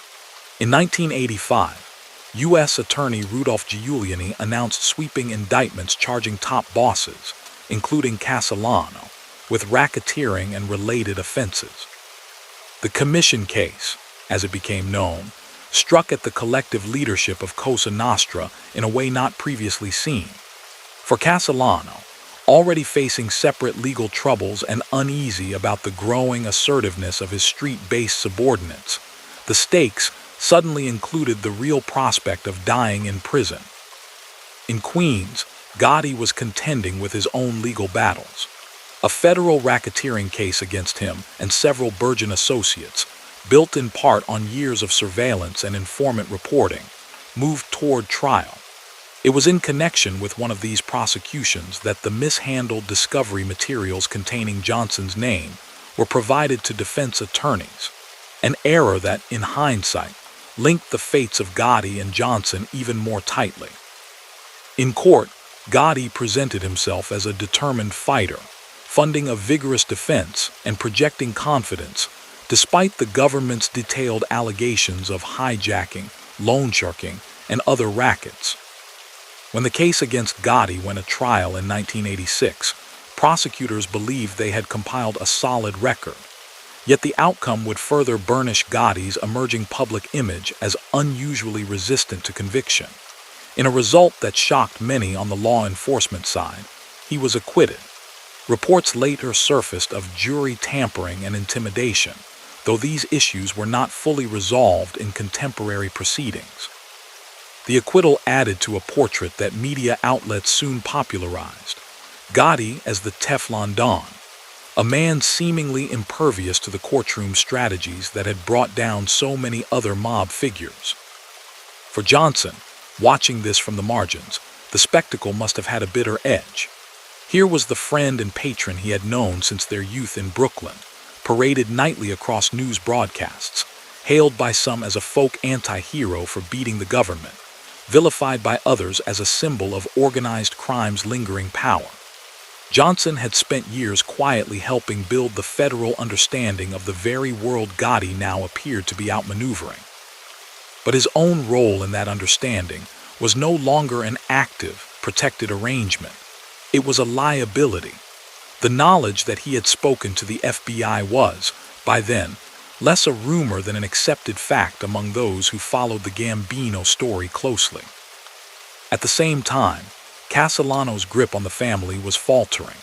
Relations between him and Gotti deteriorated sharply over several issues. One involved accusations that some of Gotti's closest associates, notably Angelo Ruggiero, had become entangled in drug trafficking, an area Castellano explicitly discouraged because of the long prison sentences it carried and the scrutiny it attracted. Federal wiretaps had captured incriminating conversations, and Castellano demanded access to the tapes to assess the situation. Gotti and Ruggiero resisted, fearing what full disclosure would reveal about their activities and private remarks. The dispute over the tapes was not merely about content. It was a question of authority and trust. Overlaying this personal conflict was the broader context of the commission case. Castellano, already indicted, faced the likelihood of a long, public trial. Within the Gambino ranks, there were fears that a boss under such pressure might seek to reduce his own exposure by distancing himself from volatile street figures, or by punishing those whose conduct had drawn unwanted attention. For Gotti and his circle, whose methods and profile Castellano increasingly criticized, the risk of being marginalized or even targeted from above was real. These overlapping anxieties created a combustible atmosphere in late 1985. On December 16 of that year, events reached a violent turning point that would reverberate across the entire structure of organized crime in New York. That evening, Paul Castellano and his driver and underboss, Thomas Bilotti, arrived outside Sparks Steakhouse on East 46th Street in Manhattan for what Castellano believed was a routine business dinner. Instead, gunmen approached the pair on the sidewalk and opened fire. The attack, carried out in a busy commercial district during the early evening rush, left both men dead where they fell and sent shockwaves through the city. The planning had been careful, the execution swift, but there was nothing subtle about the message. The Gambino family's leadership had been forcibly, publicly changed. Law enforcement almost immediately suspected that the hit had been orchestrated by internal rivals rather than outside enemies. In the weeks that followed, attention focused on John Gotti. Though no charges were brought in the immediate aftermath, intelligence emerging from informants, surveillance, and underworld chatter converged on the conclusion that Gotti had been the driving force behind the conspiracy to remove Castellano and seize control of the family. Within days of the assassination, Gotti was seen holding court at the Rave Night Social Club in Little Italy, a Manhattan counterpart to the Virgin. He was soon recognized, both on the street and in law enforcement files, as the new boss of the Gambino organization. This transfer of power had profound implications for everyone connected to the family, including Johnson. Gotti's elevation formalized the dominance of the blue-collar wing he embodied. Men who had come up with him through the rough school of hijackings and street enforcement now found themselves in positions of increased responsibility. Loyalties were reassessed, old grievances re-examined. Among those grievances, few ran as deeply as the sense of betrayal attached to someone who had spent years providing information to federal agents. For Gotti personally, the idea that a childhood companion and longtime associate had been a government source for nearly 2 decades could not simply be ignored. Informants represented not only a threat to operational security, but also a symbolic affront to the code he publicly championed. As his public profile expanded, with tabloid headlines, television cameras outside his clubs, and incessant press commentary on his tailored suits and confident demeanor, he also faced a more intense level of investigative attention than any previous Gambino boss. Under such scrutiny, the presence, even at the margins, of someone believed to have betrayed the organization posed both a practical risk and a challenge to his authority. In the wake of Castellano's killing, the FBI and federal prosecutors redoubled their efforts to dismantle the remaining leadership. Gotti's flamboyance, while appealing to segments of the public, alarmed law enforcement. Wiretaps were placed in and around locations he frequented, especially the rave night. Agents monitored his movements, documented his meetings, and compiled dossiers on his closest associates. The Bureau's internal awareness of Johnson's precarious position persisted through this period, but with his informant status formally ended and his refusal to relocate still firm, there was little structurally they were prepared to do beyond periodic contact and generalized warnings about his safety. Johnson spent these years in a kind of social and economic twilight. No longer a central figure at the Bergen or other Gambino hangouts, he nevertheless remained physically in the city, within reach of the very people who now considered him suspect. He attempted to piece together a living through a mix of minor, often semi-legitimate hustles, and whatever under-the-table work he could find. The large-scale hijacking and loan-sharking operations of his earlier career were beyond his reach. His standing within the criminal hierarchy had been too badly damaged. At home, financial stress deepened, compounded by the health issues and emotional volatility that had long shadowed him. Interviews given years later by law enforcement figures who had known him paint a picture of a man who felt profoundly wronged by both sides.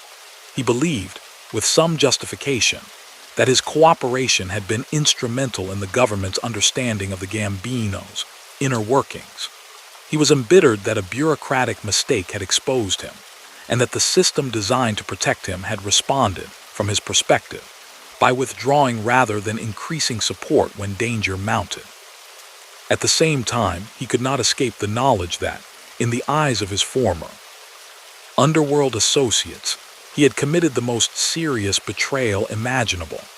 His life in the mid-1980s was thus shaped by a sense of abandonment, and by the looming, often unspoken question of how, and when the reckoning from the Gambino side would come. As Gotti consolidated his position at the top of the family, appearing in news photographs outside the rave night, and presiding over a reconfigured hierarchy, Johnson's situation grew more precarious, even if outwardly little changed day to day. In the intricate calculus of mob discipline, timing and message mattered as much as the underlying offense. For a new boss who had seized power through an unprecedented public act of violence and was now under constant federal observation, the question of what to do about a former associate turned government informant was not only a matter of personal anger or honor. It was also, as events over the next few years would demonstrate, a decision about how to signal strength, enforce the code, and navigate the dangerous overlap between law enforcement pressure and internal demands for retribution.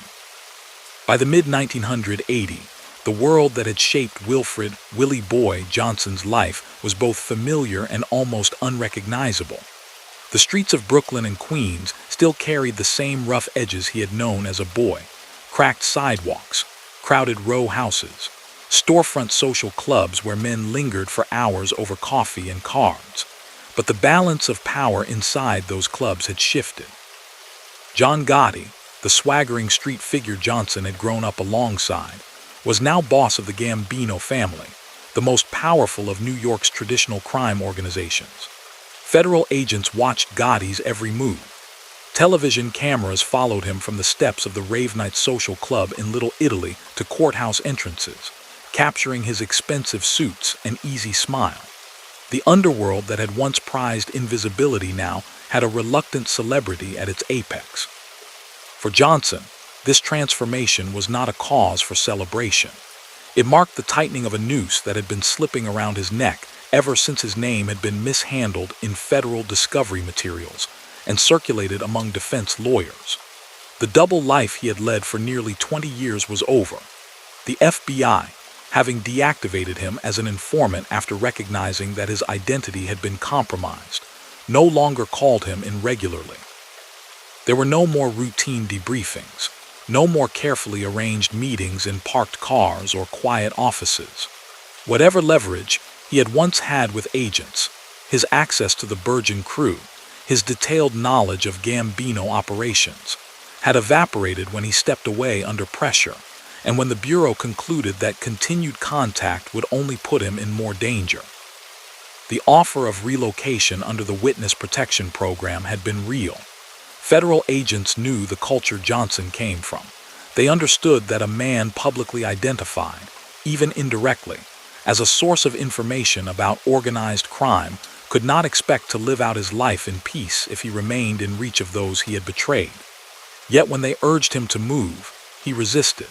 Some of his objections were practical. He had a family in New York, including a partner and children who had known no other home. Uprooting them to an unfamiliar part of the country under assumed names, with uncertain prospects for work, seemed a leap he was unwilling to make. There was pride involved as well. For decades, Johnson had built his identity around toughness in the face of adversity, whether from the police, rival criminals, or the grinding poverty of his youth. To disappear under government protection, living quietly as an anonymous citizen, felt to him like a kind of defeat, a public admission that he had indeed been an informant and that he feared the consequences. In some later accounts from law enforcement figures, there is an undertone of frustration at this refusal. They believed, with justification, that staying in New York drastically increased the chances that he would be killed. Johnson, for his part, expressed anger that the bad handling of his name had made such a drastic choice necessary in the first place. His relationship with the FBI in these last years became a shadow of what it had once been. On rare occasions, he still spoke with agents, usually to complain about his situation. He believed he was owed more for the risks he had taken, more financial support, more active protection. He reminded those he spoke with that he had given information steadily since the 1960s, helping map out the Gambino structure, identify key figures, and tie crimes together into patterns prosecutors could use. But whatever sympathy individual agents may have felt, the institutional machinery had moved on. Budgets and manpower were focused on new investigations, especially those targeting Gotti and the Commission. Johnson, no longer an active source and unwilling to follow the standard route of protected relocation, became one more loose end in a long list of informant cases. On the streets where he had once been a confident presence, Johnson's position eroded in slower, more ambiguous ways. Men who had drunk with him at the Virgin, who had relied on him to collect debts or intimidate recalcitrant borrowers, could no longer look at him without hearing the rumors that his name had appeared in federal reports, that he had been talking to the FBI for years. Among the rank and file of organized crime, such stories were not always greeted with immediate certainty. False accusations happened, sometimes as weapons in internal disputes.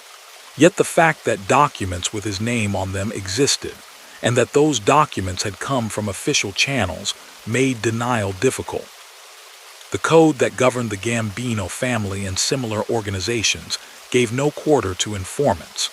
The principle of omerta, silence in the face of law enforcement, was foundational. Men might disagree fiercely over money, alliances, and strategy, but they were expected to remain united against the state. Cooperation with the government, particularly over the long term and involving detailed reporting on colleagues, was viewed as beyond any forgiveness. Traditionally, those found to have broken this code faced lethal consequences, both as punishment and as a warning to others. As Gotti settled into his role as boss, with underboss Salvatore, Sammy the Bull Gravano, and consigliere Frank Locascio at his side, the question of how to handle known or suspected informants gained new urgency. Law enforcement pressure was relentless. Federal agents had bugged the rave night, and an upstairs apartment used for private conversations, capturing hours of dialogue that revealed both the internal dynamics of the Gambino leadership and its growing frustration with compromised security. Each time the government announced a new indictment, the leadership was forced to confront the possibility that some of the information behind it had come from within. In this atmosphere, Johnson's name resurfaced as more than just a rumor. Years later, in courtroom testimony and memoirs, insiders would describe how the hierarchy learned beyond doubt that he had been an FBI source. The path from the misfiled discovery document to the decision to kill him ran through defense lawyers' offices, underworld whispers, and eventually the inner councils of the family. In one version, an attorney showed key clients the paperwork he had received, including a report that identified Johnson by name and tied him directly to information the government was using. Whether or not this precise chain of revelation can be documented in every detail, the effect was the same. Men at the top of the Gambino family came to see Johnson not as a suspected informant, but as a confirmed one. For Gotti, whose public persona rested on a pose of absolute adherence to the old rules, the fact that someone so close to his early years had cooperated with the FBI was a profound insult. It cut against the image he projected to associates and the press, that of a loyal street boss who rewarded those who stood with him and punished those who broke faith. Allowing Johnson to live would invite questions about Gotti's resolve, especially from men who had lost friends or relatives to investigations in which Johnson's information had played a part. Even beyond personal anger, there was a cold logic at work. Eliminating an informant was a way, in the minds of mob leaders, to deter others from even considering cooperation, reinforcing the message that talking to the government carried the ultimate price. Johnson, living in a modest brick house on a quiet Brooklyn block, understood at least some of these realities. He knew that his name had been circulated. He knew how informants were viewed and what had happened to others in similar situations. According to reminiscences from people who saw him in these last years, he carried himself with a mixture of bravado and visible strain. He did not flee the city, but he was no longer the swaggering presence he once had been in Gambino-controlled haunts. He spent more time at home, took fewer chances in public, and, as one former agent later suggested, appeared haunted by the knowledge that danger could materialize at any moment. Economically, he was struggling. The informant payments that had supplemented his income were gone. His age and criminal history made regular employment difficult to secure. Whatever money he could scrape together came from odd jobs and minor hustles far removed from the larger schemes of his past. The contrast between his circumstances and the wealth enjoyed by some of the men he had once reported on, men who still moved through the city in tailored coats and luxury cars, deepened his resentment. He felt, by multiple accounts, abandoned on both sides. By the FBI, which he believed had failed to adequately protect or compensate him, and by the underworld, which now regarded him as a traitor. In the summer of 1988, the convergence of these long-running tensions reached its endpoint. The exact discussions that preceded the decision to kill him were later described in broad terms by cooperating witnesses who had been close to the Gambino leadership. According to their testimony, Gotti and his inner circle concluded that Johnson could not be left alive. His presence in New York, even at the margins of their current operations, posed both a symbolic and a practical risk. Symbolically, he embodied betrayal. Practically, he remained a man who knew a great deal about the family's history and personnel. The fact that he was no longer actively informing did not erase his past conduct. Plans for such an act would have been made carefully.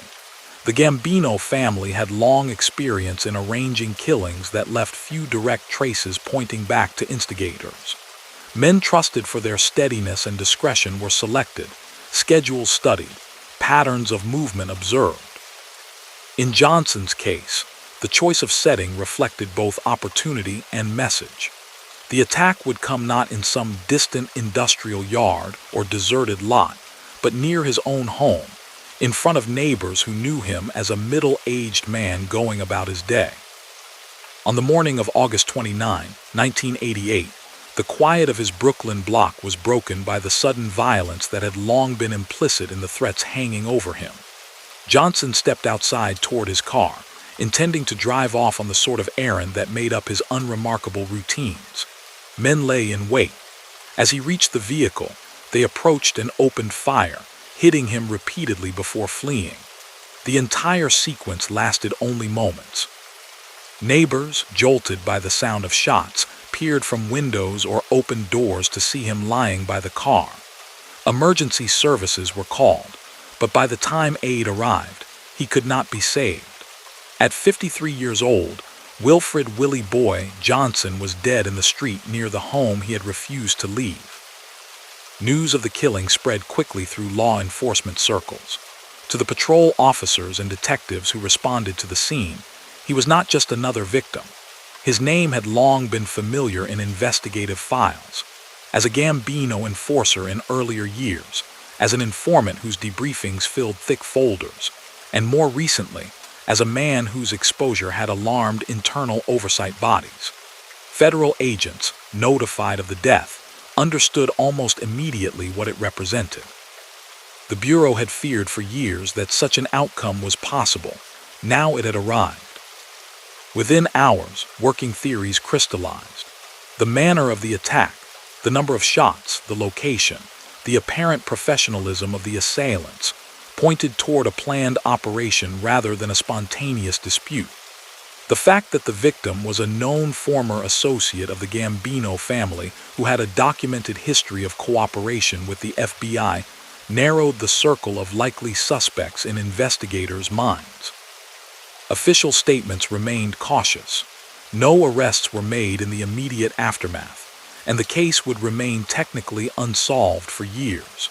But inside the offices where organized crime was tracked, there was little doubt that his killing had been ordered from high up the Gambino chain of command. For agents who had handled him as an informant, the news carried a personal weight. Some had spent countless hours in cars and conference rooms listening to his accounts of hijackings, loan-sharking operations, and the workings of the Bergen and Ravenite circles. They had known his moods, the braggadocio, the bitterness, the flashes of fear.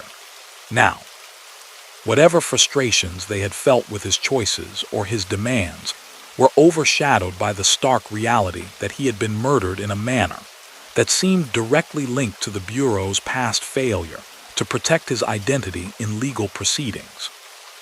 In the years that followed, internal reviews and court cases would examine the chain of events that led from his first decision to cooperate in 1966 to his death in 1988.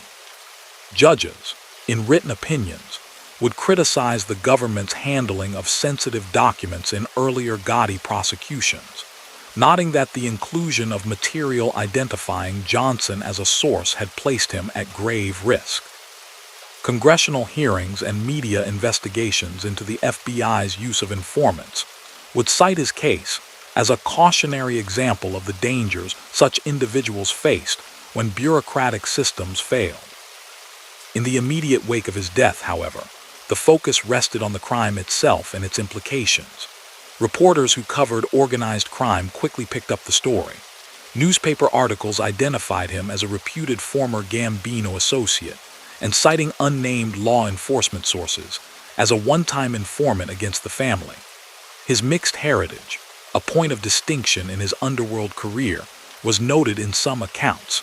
His long friendship with John Gotti was mentioned in others. Photographs of the crime scene showed his car cordoned off by police tape, officers and onlookers clustered behind the barrier, the details of his final moments carefully omitted but implied. For the Johnson family, the impact was direct and devastating. They had lived for years with the knowledge that his criminal associations exposed them to risk, police raids, sudden arrests, financial instability. Now the more extreme danger they may have tried not to think about had come home in the most concrete way. They were left not only with grief, but also with the tangled legacy of a man who had straddled the line between perpetrator and cooperator. Public narratives about him emphasized his role in the underworld and his betrayal of it. The private complexities of his character and relationships were largely drowned out. Within the Gambino family, Johnson's death served its intended internal purpose. It signaled that informing would not be tolerated, even, or especially, when the informer was someone with deep personal connections to the leadership. For those contemplating cooperation in the face of mounting federal indictments and long sentences, the message was unmistakable. Yet in the long run, the killing did not stem the tide of defections. The pressures that had driven Johnson to the FBI in the 1960s, fear of prison, resentment over status, financial incentives, continued to operate on others, and in the late 1980s and early 1990s, they would lead to new waves of high-level informants and witnesses. In that sense, the act that ended his life failed to achieve one of its strategic aims. It did not stop the erosion of omerta, but it accomplished the personal and symbolic objectives of those who ordered it. It punished a man they regarded as a traitor, and it removed from the world a living reminder of the deep, uncomfortable entanglements between organized crime and the law enforcement agencies that fought it. Years later, when former underboss Salvatore Gravano and other insiders took the stand to describe, under oath, the inner workings of the Gambino leadership, they would fill in many of the gaps about how decisions like the one to kill Johnson were made. By then, he had been dead for some time, his story largely reduced in the public record to a set of case files and a few stark paragraphs in books about Gotti. The boy from Brooklyn who had grown up wrestling with identity, exclusion, and the lure of street power had reached his final chapter on a quiet block that, for a moment, became the stage for the reckoning he had long known might come. In the weeks after Wilfred, Willie Boy Johnson was shot down beside his car in Brooklyn, the investigation unfolded along lines that were by then grimly familiar in New York. Patrol officers secured the scene, detectives canvassed the block, and crime scene technicians photographed every angle and collected shell casings. Neighbors described what they had heard and seen. A quiet morning interrupted by sharp cracks, 2 or 3 men moving quickly, a car speeding away. When detectives asked about the victim, several recognized the name. He had lived on the block for years. He was, they said, a big man, a little rough around the edges, known to have been in trouble before. Inside police precincts and the FBI's New York field office, there was little need for speculation about motive. Johnson's file was thick. It contained his early arrests and convictions, his long association with John Gotti and the Virgin crew, and more sensitively, the records marking him for nearly 2 decades as a confidential informant who had provided detailed intelligence on Gambino family activities. It also contained the paperwork documenting the mishandled discovery in an earlier federal case, the internal memoranda acknowledging that his name had been exposed to defense attorneys, and the notice that he had declined entry into witness protection when agents warned that his life might be in danger. On paper, the intersection of these facts pointed clearly in one direction: retaliation. In practice, Proving such a theory in court required witnesses willing to testify and evidence that could tie specific individuals to the planning and execution of the killing. In Johnson's neighborhood, people knew enough about him, and about the reputation of the men he had once worked with, to be cautious. Even those who had never met Gotti or his close associates personally understood that speaking too freely about the murder of someone with Johnson's background could invite trouble. The interviews conducted in the days after the shooting yielded few concrete leads. At the federal level, the reaction was sharper but similarly constrained. Agents and supervisors who had handled Johnson as a source for years reacted with a mix of anger, sorrow, and a degree of guilt. Some had argued internally for more aggressive protection when his exposure became known. Others had accepted his refusal to relocate as a choice they could not override. Now, whatever debates they had engaged in were rendered academic. The scenario they most feared had played out in full view of his neighbors, and soon enough, the press. The FBI and the Justice Department opened internal reviews into how the disclosure of Johnson's name in pretrial discovery had occurred.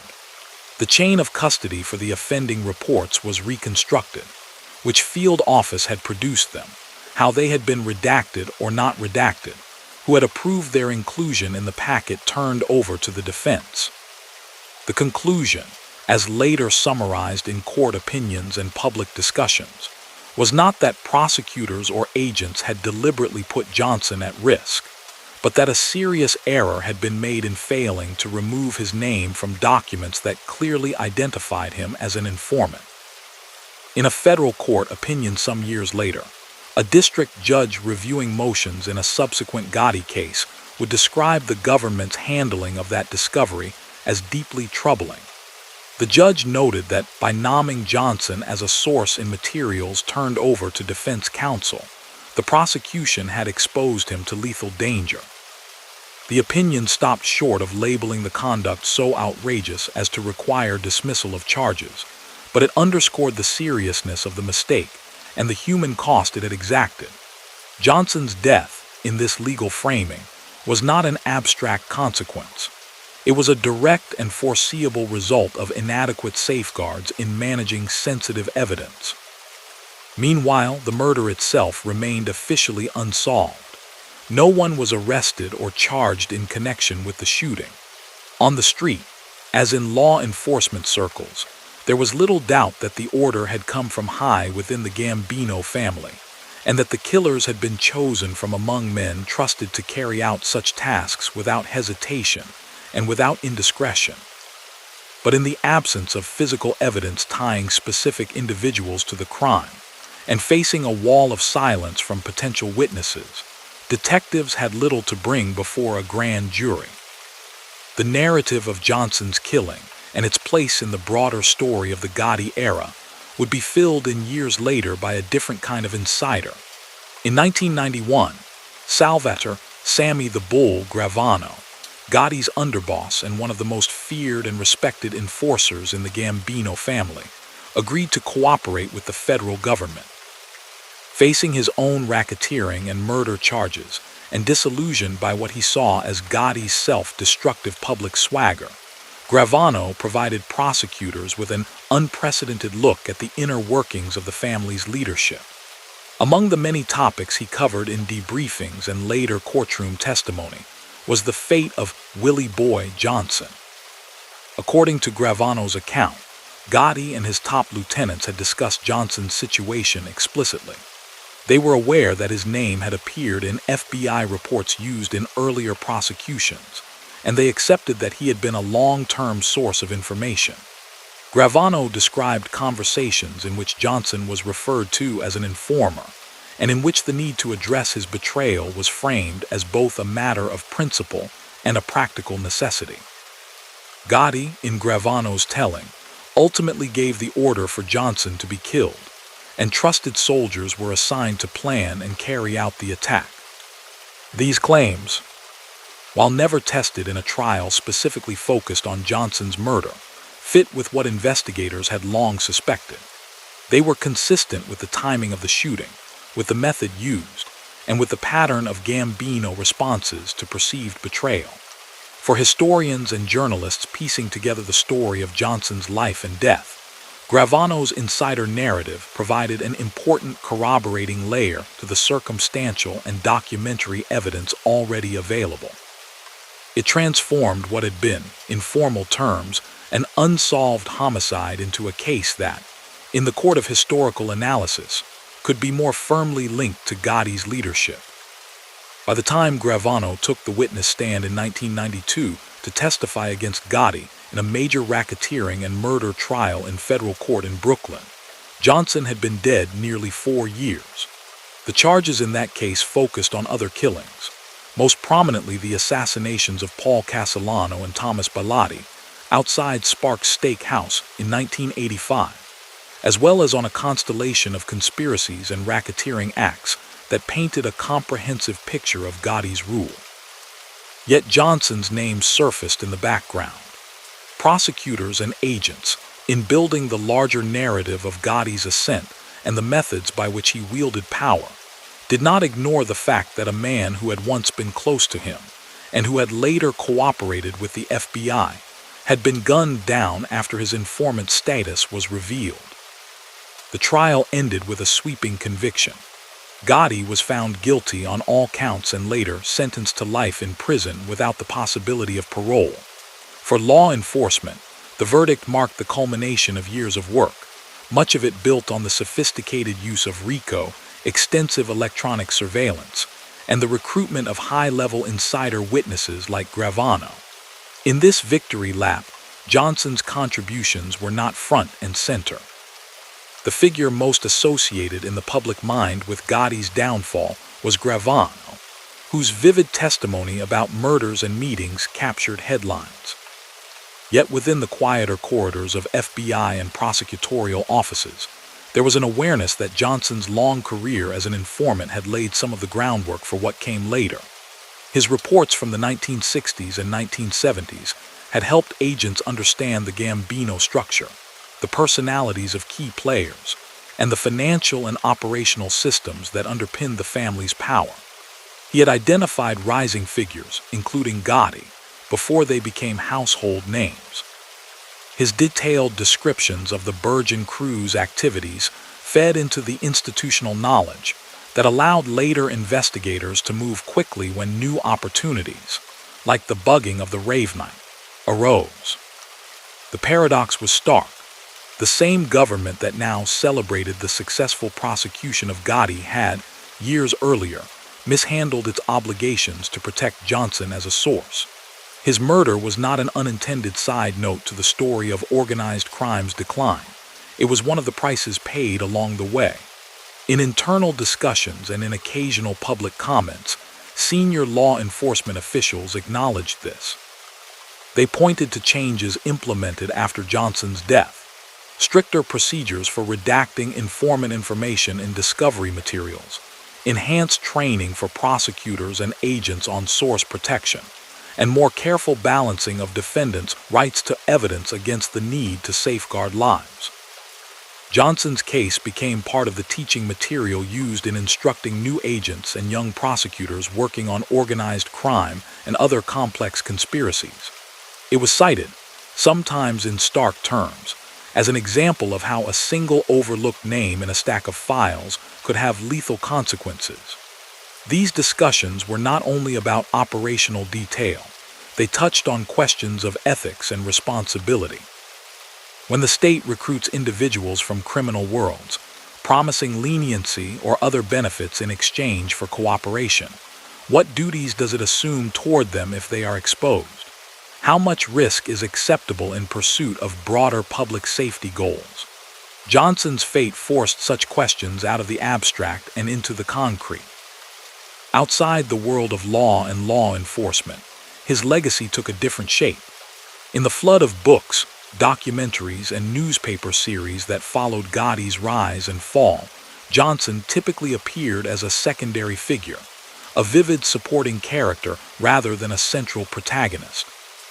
Writers like Jerry Capeside, Selwyn Robb, and others who chronicled the history of the Mafia in New York devoted passages to Willie Boy Johnson, the imposing enforcer of Native American and Italian background, the childhood companion and later associate of Gotti, the long-term FBI source whose exposure and death illustrated the violent stakes of the struggle between organized crime and the state.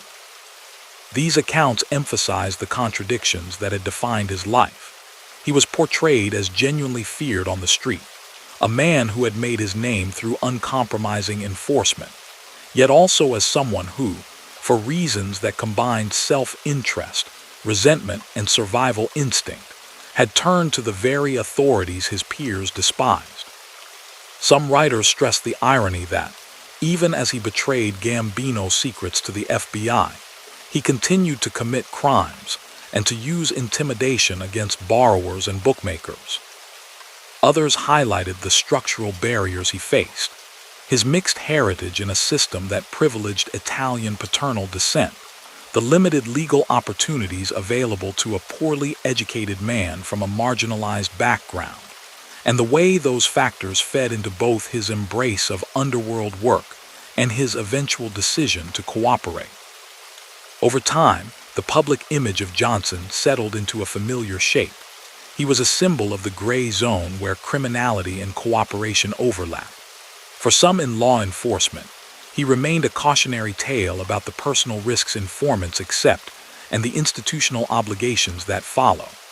For many in the underworld, he became a shorthand reference for ultimate betrayal, invoked alongside other notorious informants to reinforce the code of silence. In both narratives, the complexities of his character, the personal loyalties, the family stresses, the shifting resentments were often boiled down to simpler labels: rat, enforcer, informant, victim. The social currents that had shaped his life did not end with him. The neighborhoods where he grew up and operated continued to produce young men facing similar choices between low-paying, unstable legal work and the temptations of fast money through illegal channels. Law enforcement's growing success against the traditional Italian-American mafia families opened space for other criminal organizations, based around different ethnicities, drugs instead of gambling, or newer forms of fraud, to expand. The cycle of recruitment, exploitation, and betrayal that Johnson lived through found new expressions in other eras and contexts. If there was a sense in which his story stood apart, it lay in the tension it exposed between belonging and exclusion. From childhood on, his identity had never perfectly matched the categories that structured his world. He was not fully embraced by the Italian-American communities that surrounded him because of his father's Native American background. In the rigidly ethnic world of Cosa Nostra, that heritage barred him from becoming a made man, regardless of his years of service. Despite his toughness and proximity to power, he remained formally on the outside. That exclusion, over time, eroded his sense of obligation to the organization and made it easier to rationalize cooperation with the government. Yet when he turned to the state, he found another version of conditional belonging. He was valuable as long as he produced information.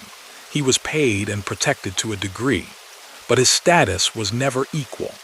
He was not a colleague in law enforcement. He was a tool, expendable in the calculus of risk and reward that governs undercover operations. When the system failed to keep his identity secret, and when he declined the terms on which further protection was offered, he discovered the limits of the promises that had drawn him in. In the years after his death, as the Gotti era receded, and new generations learned about organized crime through documentaries and dramatizations, Johnson's name surfaced periodically as an illustrative anecdote. Some productions used his story to humanize the world around Gotti, showing the long, shared histories that tied mob figures together before power and betrayal intervened. Others focused on his killing as an example of mafia ruthlessness against informants. In both cases, the broader social and institutional context tended to fade into the background. Within the archival record, however, that context remains starkly present. FBI files released through public records requests show his early debriefings, the incremental building of trust between him and his handlers, the assessments of his reliability, and the steady accumulation of intelligence that flowed from his cooperation. Court documents capture the later stages: the pretrial discovery that revealed his name, the judicial critiques of that era, and the acknowledgement that his death had been a foreseeable consequence. Put together, these materials offer a more complete picture than any single narrative strand can convey. They show a life lived at the collision point of two systems: the underworld hierarchy of the Gambino family and the hierarchical bureaucracy of the federal justice apparatus. In both, he was a mid-level figure, rarely in control of the larger forces that shaped his fate. He moved according to codes and rules he did not write, and when those systems clashed over loyalty and secrecy, he was caught in the middle. His choices, whether to join the underworld, whether to inform, whether to refuse relocation, were his own, but they were made within tightly constraining circumstances. His death in 1988 closed his personal story, but not the questions it raised. Those questions would continue to echo in debates over informant use, organized crime policy, and the ethics of state power in dealing with people drawn from the fringes of legality.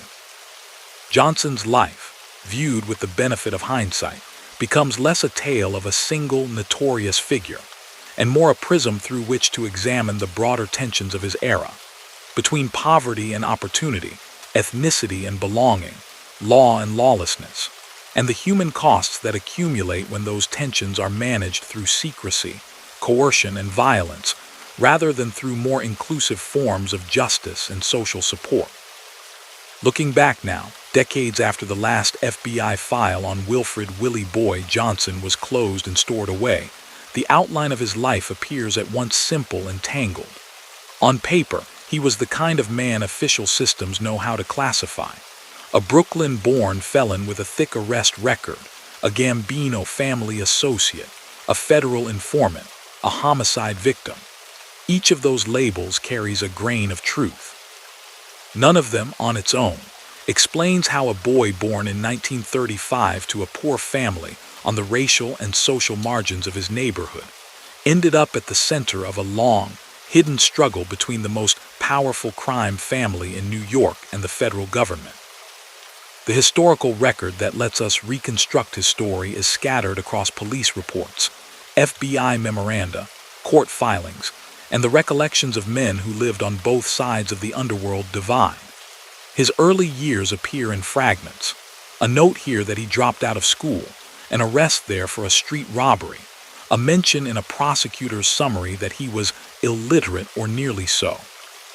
Later, as he drifted deeper into the orbit of the Gambino family, his name began to show up in more serious contexts, linked to hijackings, loan sharking, and assaults that never made headlines but filled thick case files. The most revealing documents are the ones never meant for public eyes: the FBI's internal reports of meetings with him after he began cooperating in 1966.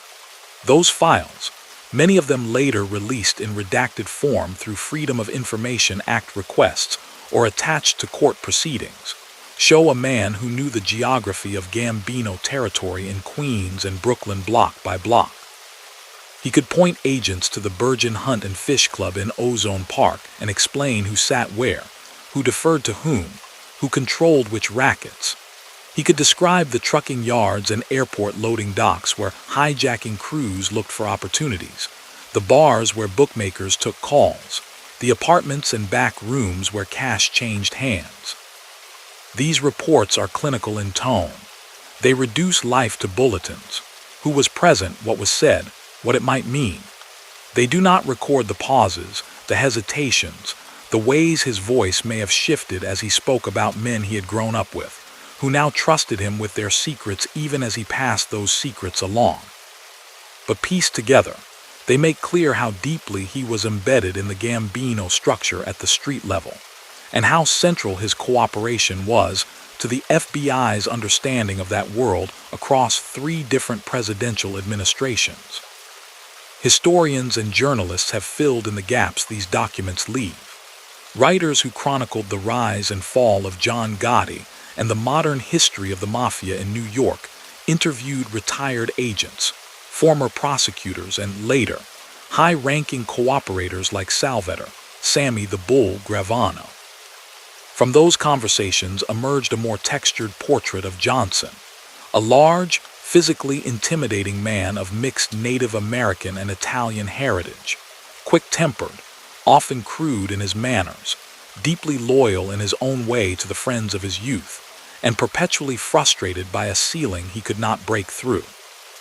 That ceiling, his inability to become a made member of Cosa Nostra because of his paternal background, runs like a thread through the narrative. In the rigidly ethnic world of the mid-20th century Mafia, bloodlines were not merely symbolic.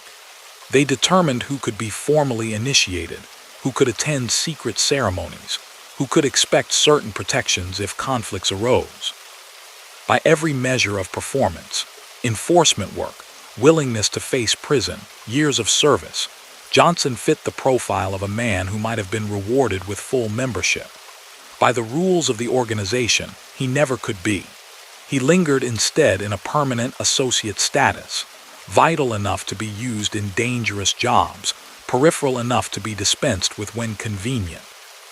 That structural exclusion helps explain, without excusing, his decision to cooperate with the FBI in the first place. When he was arrested on serious federal charges in the mid-1960s and saw a long prison term looming, he did not stand before the government as a fully protected insider of the Gambino family. He was, in his own mind, someone who had given much and received less than he believed he was due. Faced with the stark choices of confinement or cooperation, he allowed that resentment, alongside fear and pragmatism, to drive him into the arms of agents eager for someone exactly like him. For the Bureau, he was a catch of unusual value, close enough to key figures like Gotti to know their habits and dealings, yet not so elevated that his absence would cause a sensation if he occasionally had to step back for a meeting. They paid him, helped him with legal problems, and in their internal evaluations ranked him highly for reliability. In the anonymous language of their paperwork, he was a source, a top echelon informant. In the more human reality of his life, he was a man occupying an impossible middle, betraying the trust of men he saw every day while placing his own safety in the hands of a vast institution that, in the end, would fail him. The era in which he lived out this double role was itself defined by sharp contrasts. The 1960s and 1970s saw sweeping civil rights legislation, urban unrest, the Vietnam War, and major shifts in the American economy. In New York, entire neighborhoods changed hands as waves of migration reshaped the city's demographic map. Urban renewal projects cleared blocks, sometimes replacing tenements with new housing, sometimes leaving scars of vacant lots and disrupted communities. For many working-class Italian Americans in Brooklyn and Queens, these changes felt less like progress than like the erosion of familiar structures. In that atmosphere, the local social club and the steady, if dangerous, income from mob-run rackets offered a sense of continuity. At the same time, the federal government was mounting what came to be known as the War on Organized Crime. The passage of the RICO statute, the creation of strike forces focused on the Mafia, the steady refinement of electronic surveillance techniques, and the cultivation of long-term informants like Johnson were part of a broader effort to transform how the justice system confronted entrenched criminal enterprises. Instead of episodic arrests and short sentences, prosecutors sought sweeping conspiracy cases that treated families like the Gambinos as integrated organizations, whose leaders could be held responsible for the actions of subordinates. Johnson's life thus intersected with two powerful, impersonal forces: the slow decline of the old neighborhood-based mafia as a dominant urban power, and the rise of an aggressive, centralized federal crime control apparatus. In one sense, he was an agent of that transformation. His reports helped chip away at the secrecy that had protected the Gambino family for so long. In another sense, he was a casualty of it. When the system built to attack organized crime stumbled over its own procedures and exposed him, he paid with his life. The ethical questions his case raises have not faded. When the state enlists people from criminal milieus as informants or cooperators, promising leniency, payment, or protection in return for information, what level of care does it owe them? Does the fact that they have committed serious crimes themselves lessen the government's responsibility to guard them from foreseeable harm? In Johnson's case, judges reviewing later Gotti prosecutions concluded that the government had, at a minimum, failed to meet basic obligations of caution, including an unredacted report naming him as a source in discovery materials for defense attorneys, was not a mere technical oversight. It was a breach with life and death consequences that, as one opinion noted, any experienced prosecutor should have anticipated. Those legal criticisms did not alter the fact that Johnson had chosen to remain in New York after his exposure, rejecting offers of relocation and new identities. That choice, too, complicates any simple assignment of blame.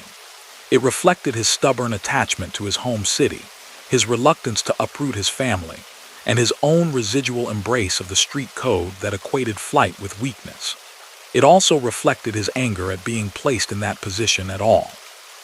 From his perspective, the same government that had encouraged and rewarded his years of cooperation was now asking him to erase himself to fix a problem he had not created. For their part, the men who ordered his killing saw the matter differently.